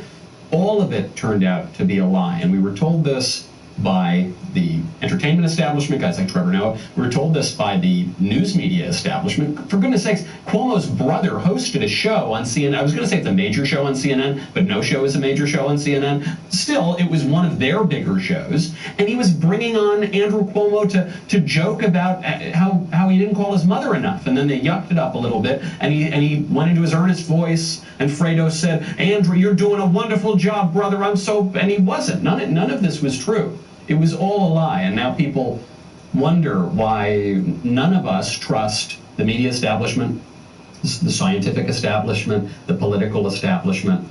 This sort of thing is not just on the fringes. It's not just people like Trevor Noah. This sort of thing went all the way up to the top. Joe Biden was lauding Andrew Cuomo during the entirety of 2020 while Joe Biden was running for president. And now that Joe Biden is the president, even after the announcement of the resignation, even after the Attorney General report showing that Andrew Cuomo got very grab-happy, even after the DOJ investigation of Andrew Cuomo, Joe Biden says, as governor, Cuomo did a hell of a job. One of the Democrats through the years that you spoke with about infrastructure the most was Andrew Cuomo, who is resigning, well, now he's resigning today. You had traveled New York with him when you were vice president to the launch of the reconstruction of LaGuardia. He was someone who supported your campaign early on. No, you called on him to resign. No, you condemned the alleged behavior. But you're someone who spends a lot of time with mayors and governors. How would you assess his 10.5 years as governor of the state? In terms of his personal behavior or what he's done as a governor? Done as a governor. I thought he's done a hell of a job. And, I mean, both on everything from access to voting to infrastructure, the whole range of things. That's why it's so sad. For people living with HIV, keep being you and ask your doctor about Biktarvy. Biktarvy is a complete one-pill, once-a-day treatment used for HIV in certain adults. It's not a cure, but with one small pill, Biktarvy fights HIV to help you get to and stay undetectable. That's when the amount of virus is so low, it cannot be measured by a lab test. Research shows people who take HIV treatment every day and get to and stay undetectable can... Oh my God. I have to say that on one point, I do agree with Joe Biden here. Andrew Cuomo did a hell of a job as governor. Emphasis here, of course, is on the word hell. I was a constituent of Andrew Cuomo's. I have met Andrew Cuomo on multiple occasions. I'm... Damn, I keep fucking up, man. New Yorker. I was Andrew Cuomo's waiter once at a restaurant when I was working at a restaurant in high school. I ran into Andrew Cuomo during Hurricane Sandy, actually, because my pals and I walked out with cigars during the hurricane, literally bumped into Governor Cuomo then. He wasn't the worst governor in the history of New York, but he was pretty bad. He pushed for an abortion law that would legalize abortion up until the moment of birth. A huge liberalization of abortion laws. And when it wasn't enough just that he did that, he then celebrated that by lighting up the Freedom Tower in pink to celebrate this wonderful thing that he was going to kill a lot more little baby girls. Isn't that wonderful? Isn't that a win for women? This guy, an absolute knuckle-dragging, moral idiot, scandal-ridden, corrupt, did a hell of a job. And still, the liberal establishment, even as they show him the curtains, even as they say, buddy, time to get off the stage, even still, they defend him. They are going softer right now on Andrew Cuomo, one of the worst, if not the worst governor in the country, than they are on Ron DeSantis. the best governor in the country. Not just because he never winked at his secretary, not just because he never got grab happy with the staff, but because he did better on coronavirus than any other governor in the country. And he pursued the opposite policies than we saw from, certainly from Andrew Cuomo or from Gavin Newsom or anyone else. And yet still, Cuomo gets the pat on the head, and DeSantis does not. I'm glad you liked that clip. We got a whole episode. It's called Sleazy Democrat Gives the Kiss of Death. You can get it on YouTube, but you can also get it at Apple Podcasts, Spotify, Google Play, and Stitcher. Head on over there right now and subscribe to The Michael Knowles Show. I'll wait. I bet you will wait, Michael. Thanks for subscribing. See you next time.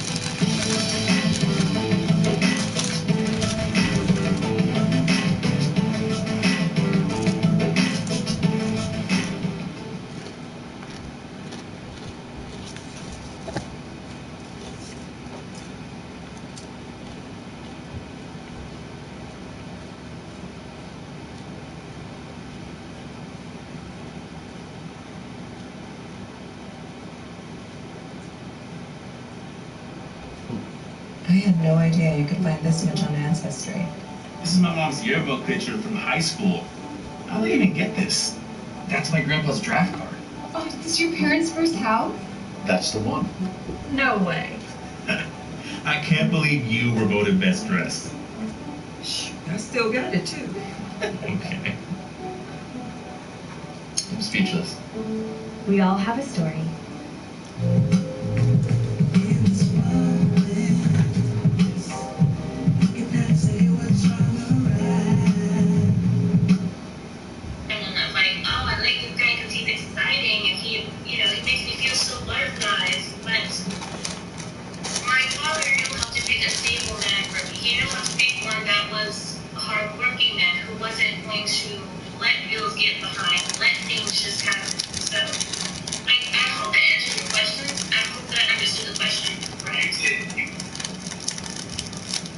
Like it or not, now this is a question for grown folks, not for boys, not for girls. So,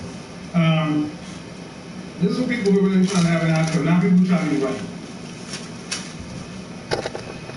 Ladies, the data is in.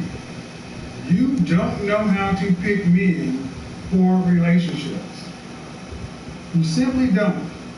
And that's not new. Women worldwide have this issue. This is what you heard that woman say. That woman knew her husband for 5 weeks. And as the story goes, they were at some party or something. Her to-be husband came to her door, saw her across the room, said, "Who is that? That's so-and-so. Oh, I think she's attractive." One of you went over and said, "Hey, old boy says he thinks you're attractive," or whatever. He says, "Well, if he likes you, he knows what to do." From that point on, that guy went over and talked to her family, her father and her brothers, and they negotiated and talked about it and went to their sister or their daughter and said, "Are you interested in marrying this man? He wants her to marry. You have a choice." And she said, yes. They were married. When I talked to several women, I'm like, what is it that you think you were going to learn in dating somebody? Because no matter what you guys have to say, every time we talk about it on my channel, I was with him for 2, 3, 4, 5 years. Then we got married for 6 months and we were divorced. How many times do you hear people say it changed after marriage? So like it or not, you can only know so much. Modern women, you gotta admit it. You don't know how to pick, and you're taking too long. What does it say? I'm not gonna waste all this time dating. Dating him does not help you marry him. You have to make a choice. But what if I make the wrong choice? Then if it goes wrong, it goes wrong. You're making the wrong choices anyway, and you're not getting anything out of it. Why are so many of you ladies? Oh, because your fathers aren't there. You don't have any men to talk to. Men know what to look for. You don't. That being said, for modern women who want to be in a long-term relationship, dating is dumb. What are you gonna know? Whoa, I've heard people say, well, people can put their best foot forward, and in month 3 it may be different than month 1. So, you still don't know until you're living with somebody. every excuse you make, I can say the same thing. You don't know. And I think it's funny, especially in our community. So many women feel far worse about being a divorcee than being a baby mama. So being a baby mama, but being a divorcee, see, in our culture, it's like, well, nobody wants to be a divorcee, but we got no problem with these 10-year relationships that go nowhere. Stupid. Bottom line is, ladies, you take too long to get married. How many times on my channel do you hear women say, well, he was wanting to get married, but I wasn't sure. You know why you're not sure? Your mama and them did that to you. Your mama, your auntie, big mama, they and them did that to you. Made you doubt what men are worth, how you should pick a man. No men around you, so ladies, how do you plan on getting this fixed? I don't want to make a mistake. Buy a dog and die alone. Because unless you're making enough money to cover 2 incomes, you can't do it by yourself. Go marry your sister girlfriend. Hashtag go find it. Why are you dating? And here's the thing. The older you get, the quicker you should make a decision. My mother didn't date her husband for 2 years. They knew each other for a few months and they were married. How long do you need? Uh-oh, SpaghettiOs. Let's get to it. I want to hear some of you modern, I got a PhD, college-educated women tell me, well, you need time to get to know somebody. No. All you want to do is pick somebody that you're physically attracted to, that you like as sex, and you're going to try to make that shit work. Versus picking the guy that you should be with, the guy who knows how to protect, provide, pay bills on time, do this, and that. But your coochie might not tinkle as much.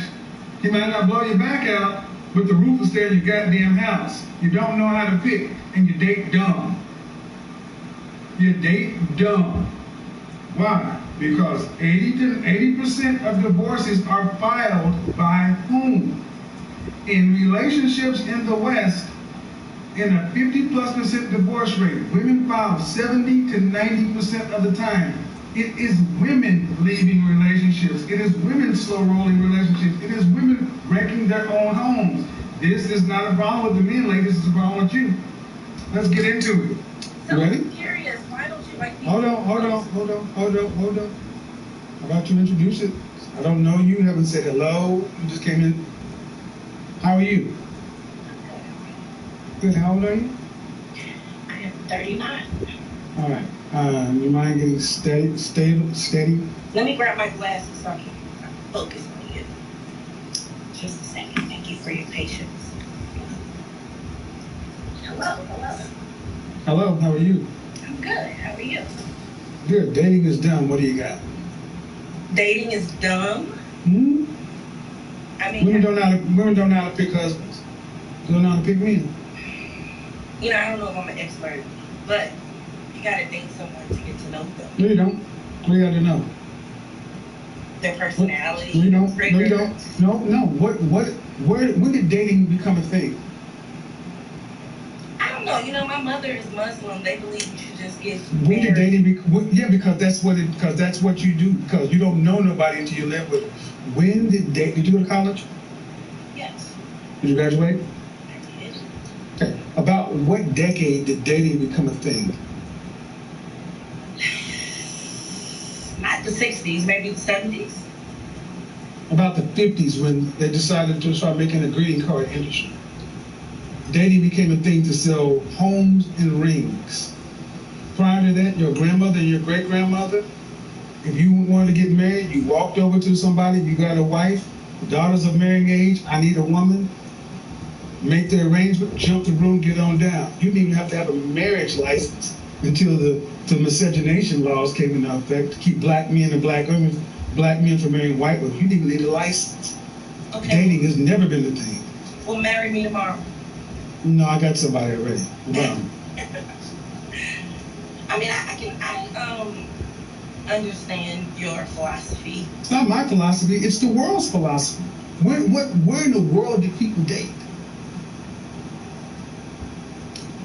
In America, that's for starters. The newest country on the planet.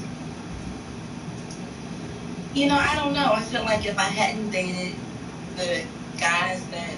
Are you married? I'm not married. I'm first. Okay.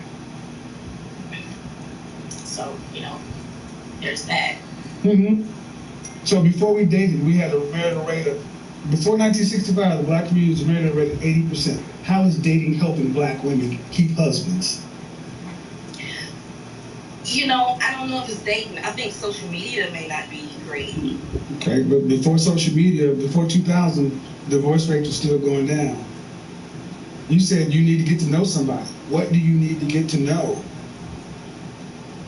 I don't know if dating is the main contributor, not to Ma'am, you're not making a good, basically you're saying, I don't like what you're saying, but you're not saying why what you're saying makes any sense. that because women, we're changing. Our roles are changing. Yeah, you're getting worse. Okay. You're changing into men. Well, I don't believe in changing in men. You are. You are. No matter Let me tell you why women are changing into men. What's the average height of a black woman? A woman in this country. 5'4". How much does an average black woman weigh in this country? That I don't know. Guess. 150. 180. Okay. The average black woman weighs more than the average black man at her height. Strong, independent, don't need no man. A black woman, stereotypically known for being feminine, feminine, cooperative, and submissive. Stereotypically. Yes, no. Yes. They are? You know, I can't speak on that. No, yeah, you can. Yeah, you can. See, if we're not having an honest conversation, we don't need to do this. Stereotypically, are black women thought, when you think of feminine, cooperative, submissive, is the black woman's image the image that pops to the top of your mind, even in black media? Thank you. So black women in general, in our community in particular, are getting worse. Did you not just see this woman walk up and shoot a woman point blank in the head in Brooklyn? So how are you telling me my women are becoming like men? Have you seen World Star Hip Hop? You see women are actually fucking each other up. They're beating men. Yes. That's all I'm saying. So let's have an honest conversation. It's not getting better. I agree. Let's start with agree. No buts. Where I was going was my role was, you know, I do believe that women should maintain their role. Me personally, if we were to entertain your subject last week, I've been working on my feminism, being more submissive. You know, my subject last week. I think you were talking about, correct me if I'm wrong, talking about women, maybe firstborn women who learned from their mothers who made. Well, I'm talking about sister-daughter, but let's try to stick to this week because some people may not have been there this week. So no, I truly believe in that. And what I mean by roles is, you know, we are empowered. What is your role? As a woman, what's a woman's role on the planet? My role on the planet is to nurture, to teach. I feel that every human being wants. Nope. It's not your role. The female's role is to support the male. That's don't you think that's a narrow path? Name me any species on the planet where the female can survive without the group or the male individually. Or name vice versa. We don't need you to survive. We built the world. You need us. No, ma'am. See, you feminists, womanists, have no idea you're living counter to nature. That's what the coronavirus showed you, that your education and your ability to get out here and you can't nurture shit without a man in a family. Your job is, the man's job is to build. The woman's job is to nest. Correct. And to nest what? Teach what? Teach what? Teach what? Values. To whom? Love. To whom? To whom? To their offspring. Thank you. You need a husband for that first. I'm agreeing. All I'm saying is that it takes two. No, it takes women to get. Women are out of their. Are women in their natural role, a way that nature intended, or out of their natural role? I can agree to that. I feel that men are No. See, that's the bullshit we've been running the black community for the longest. See, the black men aren't the one complaining about marriage and not being unprotected, being alone. Everything. Black men have a more so of a problem with commitment than women. Right. The stats don't agree. The stats don't agree. When in the black community, the black community, the divorce rate is almost 60%. Almost 90% of divorces are filed by whom? I don't know the answer. Women. Okay, hit me with the facts. That's why. That's the fact. So who's leaving your own man? If 1 in 4 of you are married, 80 to 90% of you file divorce when divorce is filed, who has a problem with staying in a relationship? I think that women have a problem because men don't necessarily. Always the woman's problem. Tell me what's wrong with women and stop blaming. Tell me what women are doing right and don't blame men. Because everything you talked about a woman is always linked it back to a man. I keep talking about what women are doing with women. I think that women have responsibility as well. Then let's talk about it then, because every time I've talked to you, you deflected and lacked accountability. Like most feminists. I don't know. I don't necessarily think I'm a feminist. I think I'm pretty you are. masculine and You I'm are. working on being more. Well, feminine, masculine, but the thing is, you can only do that in a first world country. Carry your ass to a third world country, see how that works. I don't want to go. Of course not, because you couldn't be this. You couldn't be masculine or that. You get checked real quick and let you know exactly where you are in nature. What I mean by masculine is I'm an independent woman. I've been. Really? Yes, and I don't necessarily agree. Independent meaning what? You got a job? Take home bills. Yeah. Congratulations, you're an adult. Oh, I agree. So why is that a badge of honor? I don't necessarily know. Are you a this bad. six-figure earner? Yes. Okay. How many children do you have? I don't have children yet. You're a six-figure earner, divorcee with no children. Are you happy? I'm extremely happy. I think Really? I'm a little too happy alone. You too happy? I'm in a relationship. However, it's taking a little longer than I'd like for us to get married. And so, I've decided. How long have you been in a relationship? 3 years. Does he have any children? No, he does not. Does he earn more than you? Yes, he does.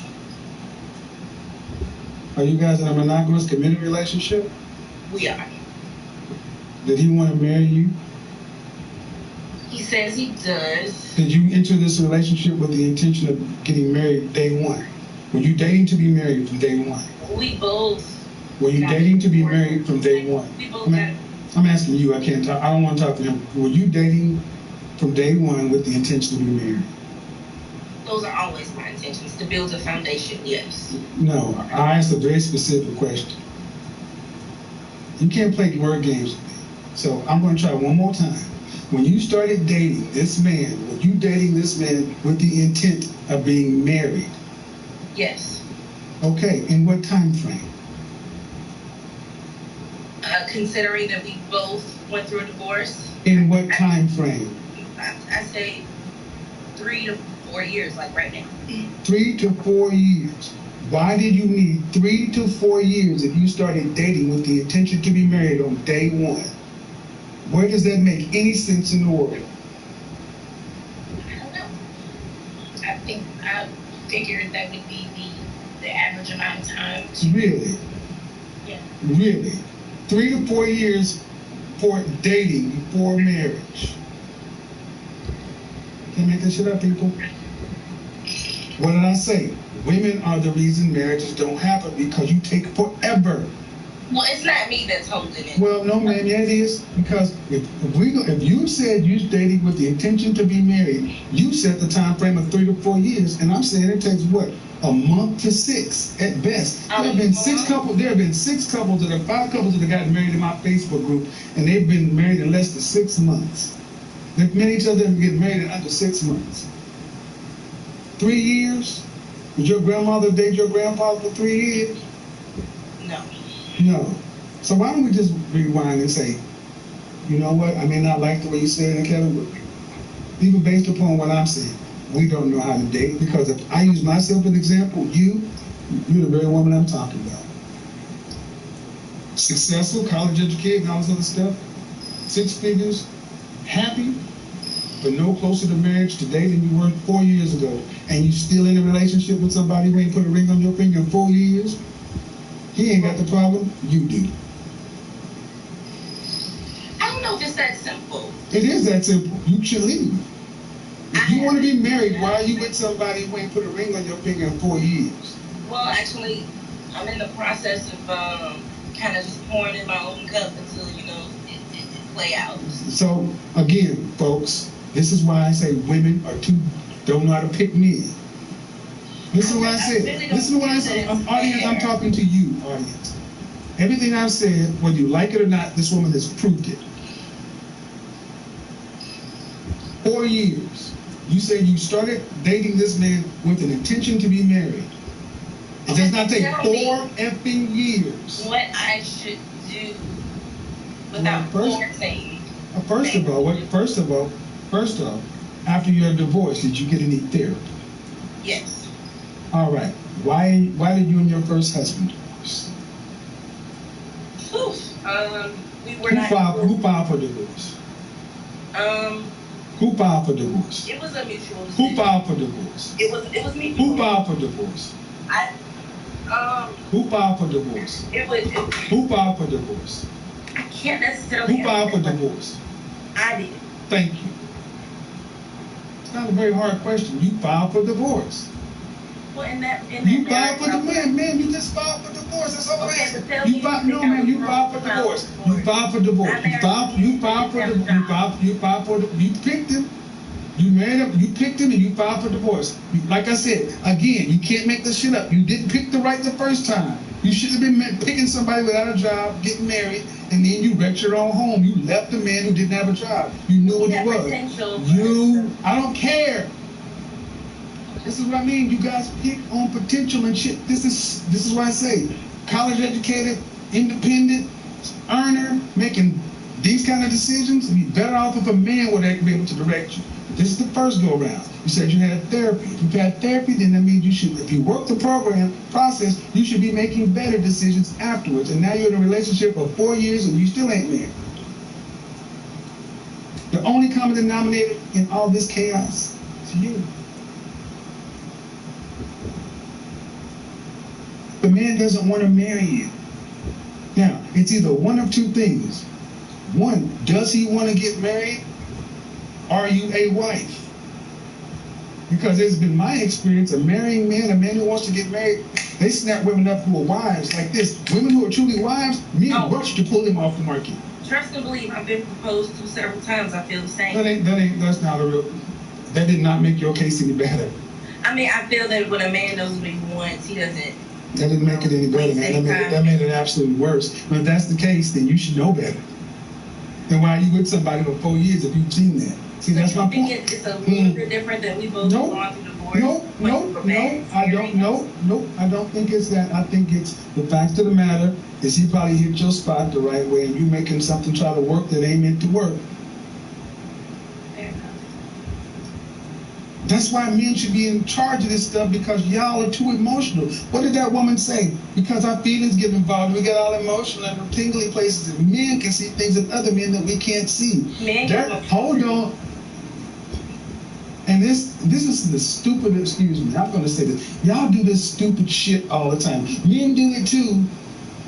Y'all do it too. That doesn't help you. The fact of the matter is, man, 4 years of wasted time. And I said, dating is dumb. It doesn't help you. Well, you need to know somebody. In 4 years, you went down the aisle. What you need, 20? How many years do you need to date before it works? I don't know. People have so many secrets and Ain't nobody. Okay, so how you gonna know the secret? So you need to know it. So in other words, thank you. This shit is going to probably go super viral because people won't think I paid you. Because, man, I get what you're saying, and all it's fear-based. People have so many secrets. So what do you think? You still spend the same amount of calendar years with that person. You're just now legally married, right? What are you protecting? My assets. Oh my fucking God! I did not pay this woman. I swear to God, I didn't pay her. I did not pay her. Okay, so her assets. Holy shit! I'm protecting my future, the foundation that I want to build. You are not protecting your future. Your most valuable asset is your time. Your most valuable asset as a woman is your time. Absolutely. And you've taken 4 years of your valuable time. You're 30 what? 9. 39. You are effectively done with him. Children are a remote possibility. No, not necessarily. I said remote possibility. I don't care who you are, ma'am. You're past geriatric pregnancy. Most OBGYN. I'm speaking from a place of knowing, not guessing. I'm speaking from a place of science. Most OBGYNs don't recommend carrying a child past age 42. That's why I said remote. I didn't say none. Okay. Shame, insults, guilt, and the need to be right. The need to be right tends to be heavy in our PhD women. That's why this whole thing, everything, men do it too, such and so forth. When the place where you're trying to get some information, still trying to be right. Bottom line is, man, you're trying to protect your asset. The most valuable asset any woman has is her womb and her time, and you wasted 4 years, and you don't have a ring, a commitment, no nothing. So if this is over, then what? You're gonna go back out there? You can't go back and be 29, 19. You're gonna be 40 years old with frozen eggs. Possibly. Right. A lot of women are having children at the age of 39 to 41 these days. I swear to God, I swear to God, I didn't pay her. I'm listening. I mean, can you answer this for me? I think I had told you, okay, so I'm wasting my time. I should have moved on. You say after a month or you shouldn't spend a year with nobody. Especially as you've been married and divorced. You should be better at picking than the young girl. You don't think that the divorce rate would go up? I don't give a shit about the divorce rate. I'm talking about you. Okay. See, notice how every time we start getting specific, they want to get general and talk about everything else except the person in the mirror. You.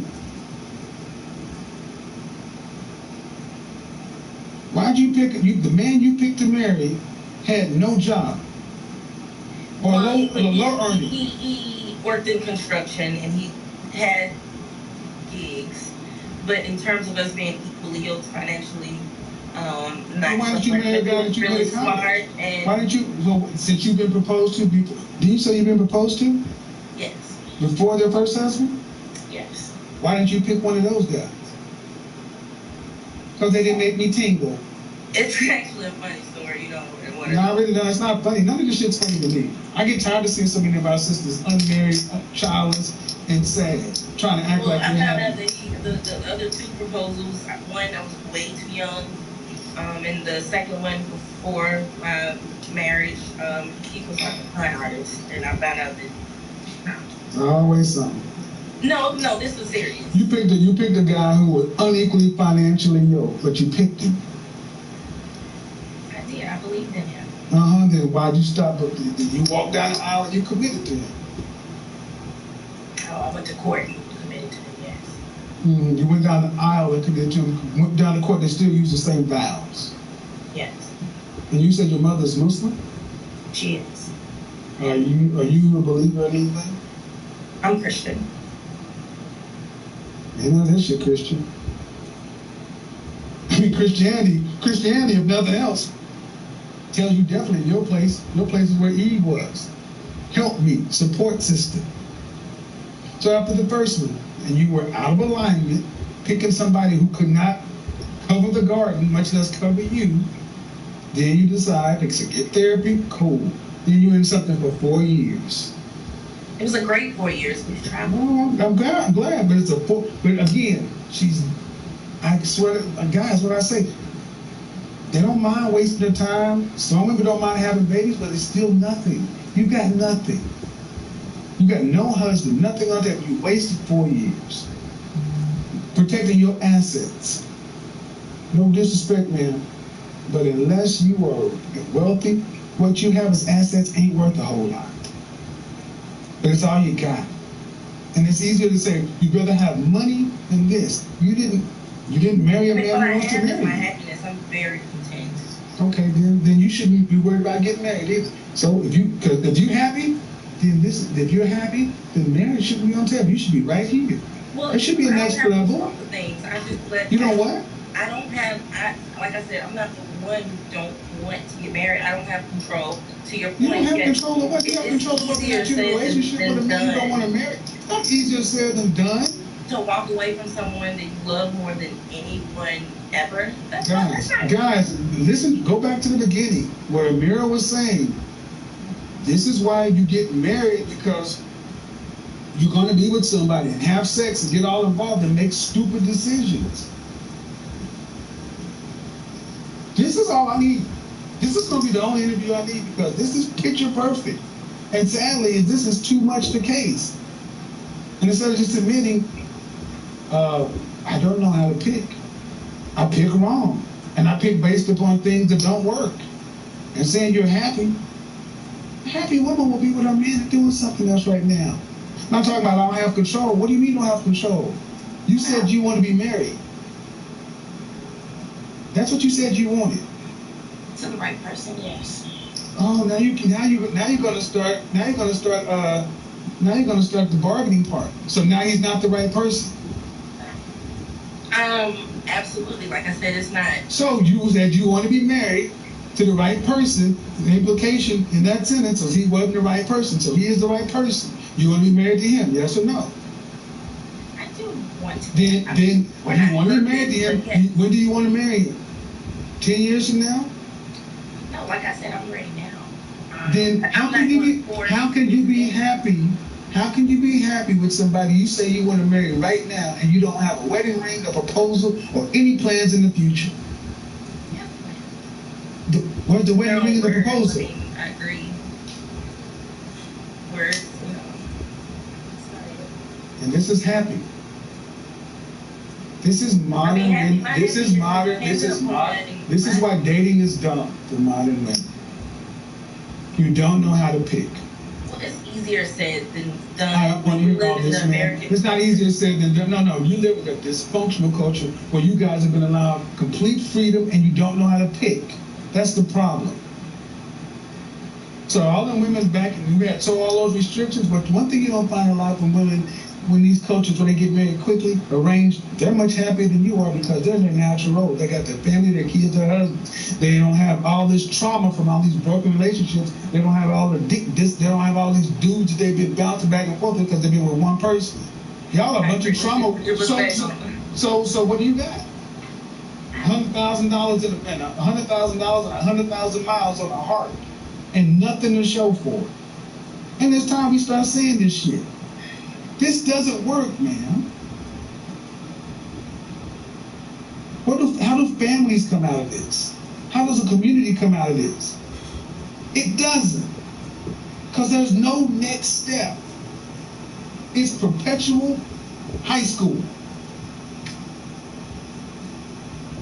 So I don't care about your income, your education. If we're going to move through life like a bunch of damn high schoolers at the beginning, courting, we talking, we enjoying each other, we never grow the fuck up.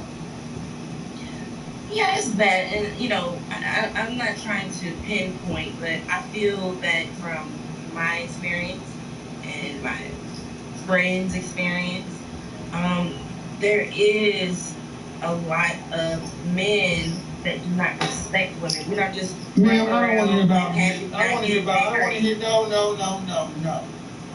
I want to hear about this. I'm talking to you and your man. I would not let you come on here and talk about all these men and make it their problem. Go to Oprah, go to The View, go somewhere else. That ain't this channel.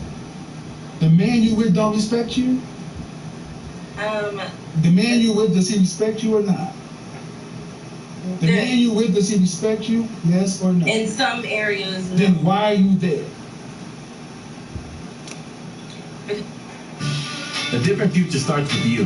That's why GoDaddy does more than help you find a name. You can create, sell, and get found online so any small business can make a change. We need a new generation of thinking, your way of thinking. Start different at GoDaddy.com. You're a strong, independent. If he doesn't respect you, why are you there? Because he's taking the necessary steps to Because you're choosing to be with a man. Because you're choosing to be with a man that doesn't respect you. Just like you chose to be with a dude that was unequally financially yoked. You don't know how to pick what works. So don't tell me about the men that are out there, because you've been proposed to many times. What about all the guys that were suitable and willing? Did they make you tingle? Yeah, and this is what you get you. Tingling and alone.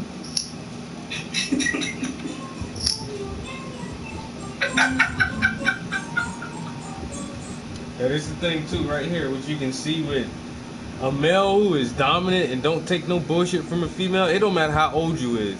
She's almost 40 years old, and he's able to just check her every sentence. Every time she tries to be combative, he just checks that shit, and she calms the fuck down. She probably won't. She's probably trying to be a little bit more docile because she knows she's on live stream or whatever. But I guarantee there's not a lot of men in her life that can get her to shut the fuck up and listen to what the fuck I'm trying to tell you right now. Even, you know, because women get that old, 39, 40 something years old, they think they know every fucking thing. And they can tell a man just as much as a man can tell them. And she realizes, like, nah, you can't tell this man shit. He done told you more in a 30-minute conversation than your boyfriend have told you in fucking 4 years of being together, yo. In 30 minutes, this man done taught you and helped you understand and realize more shit about the reality of life than your dude has in the 4 years you've been together.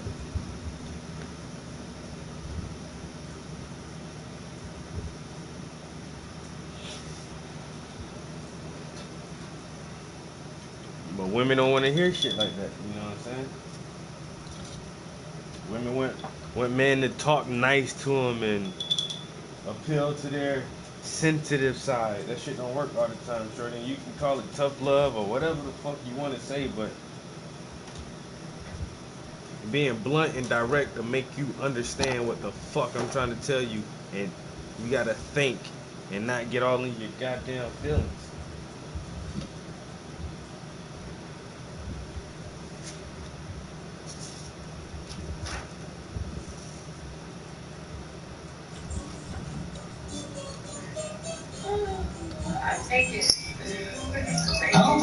I don't find it funny because in the West, like it or not, I don't know. I'm telling you why I don't find it funny. I don't find it funny because just like in the West, the next lowest married group of women is white women at 54%.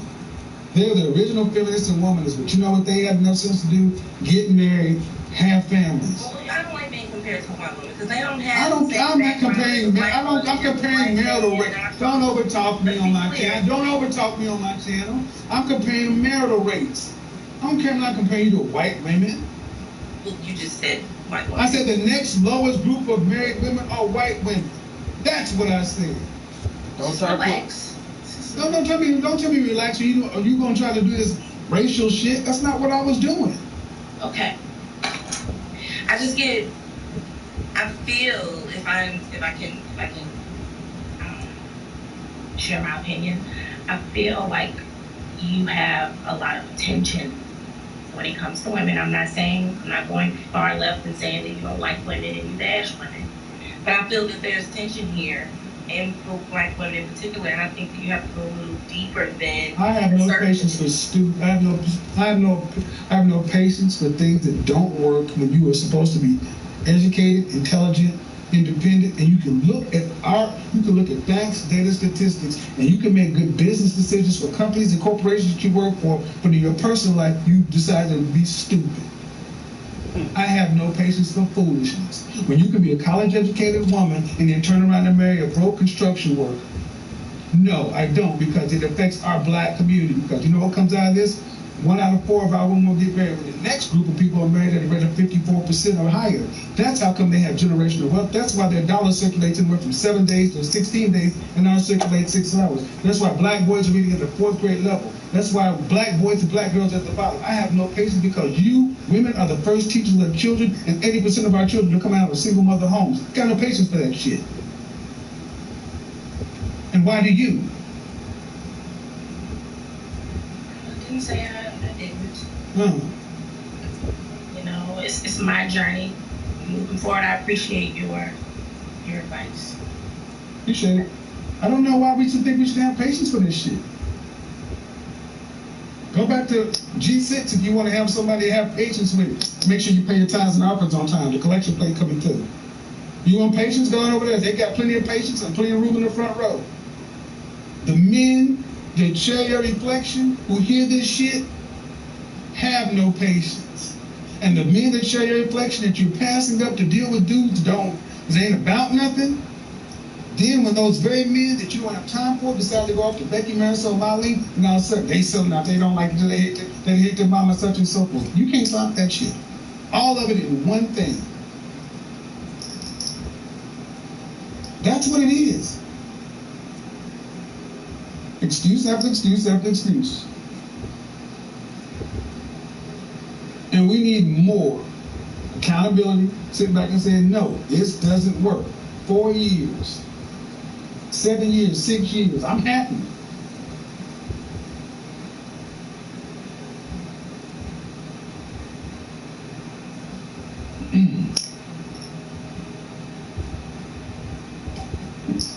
If I find you upload my stuff to YouTube, expect your channel to be gone by tomorrow. All right, I'm serious. I don't know why we should be patient with this.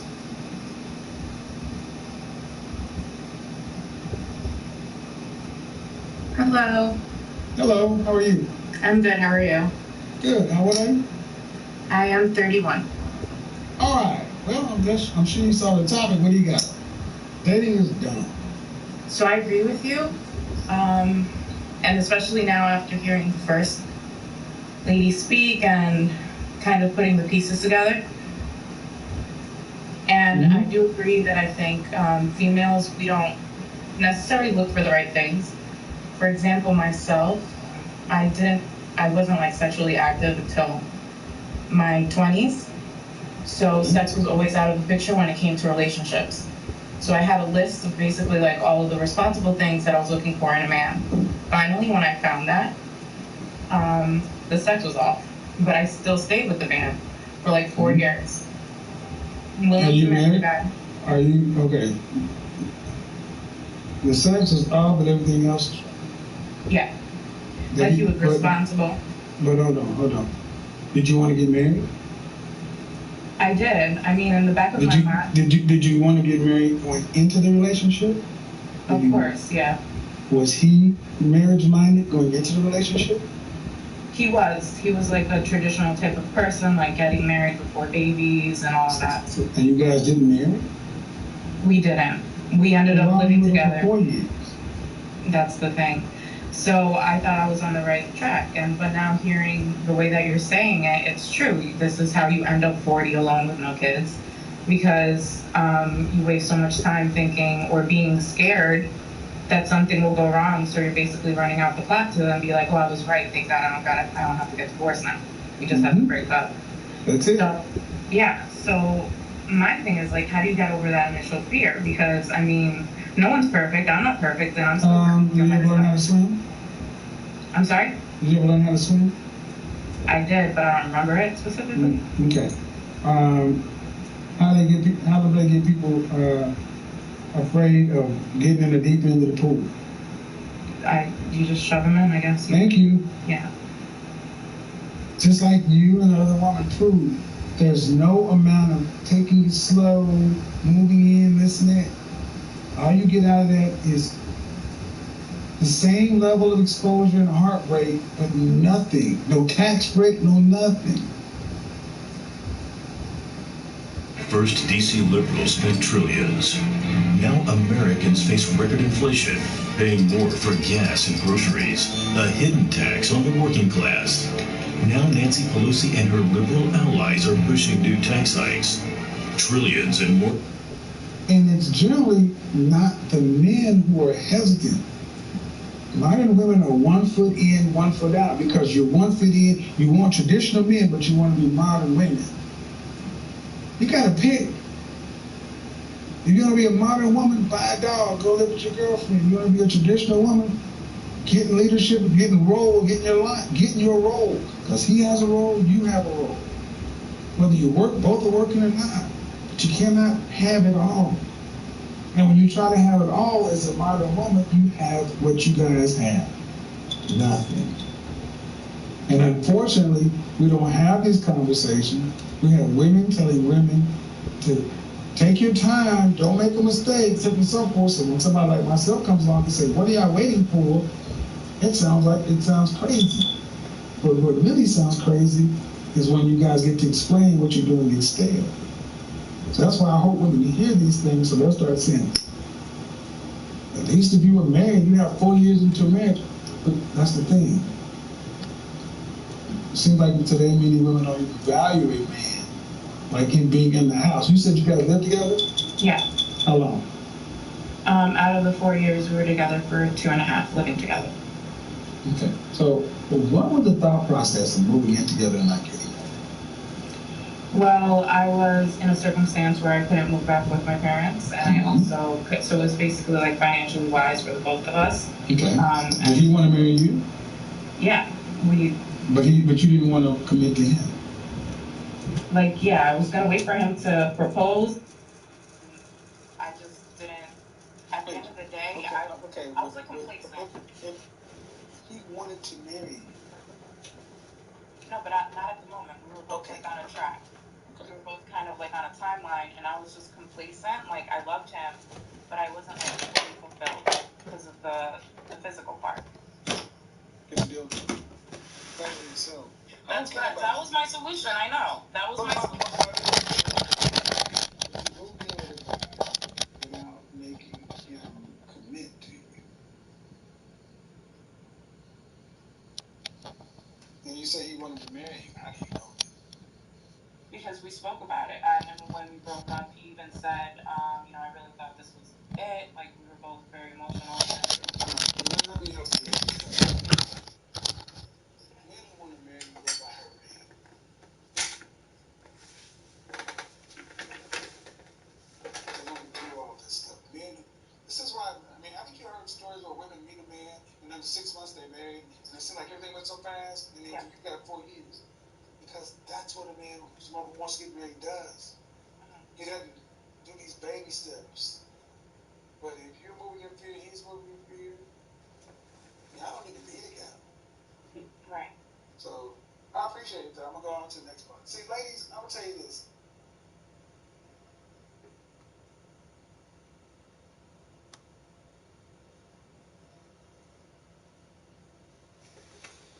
Alright, I'm about to get up out of here. Peace. Till next time.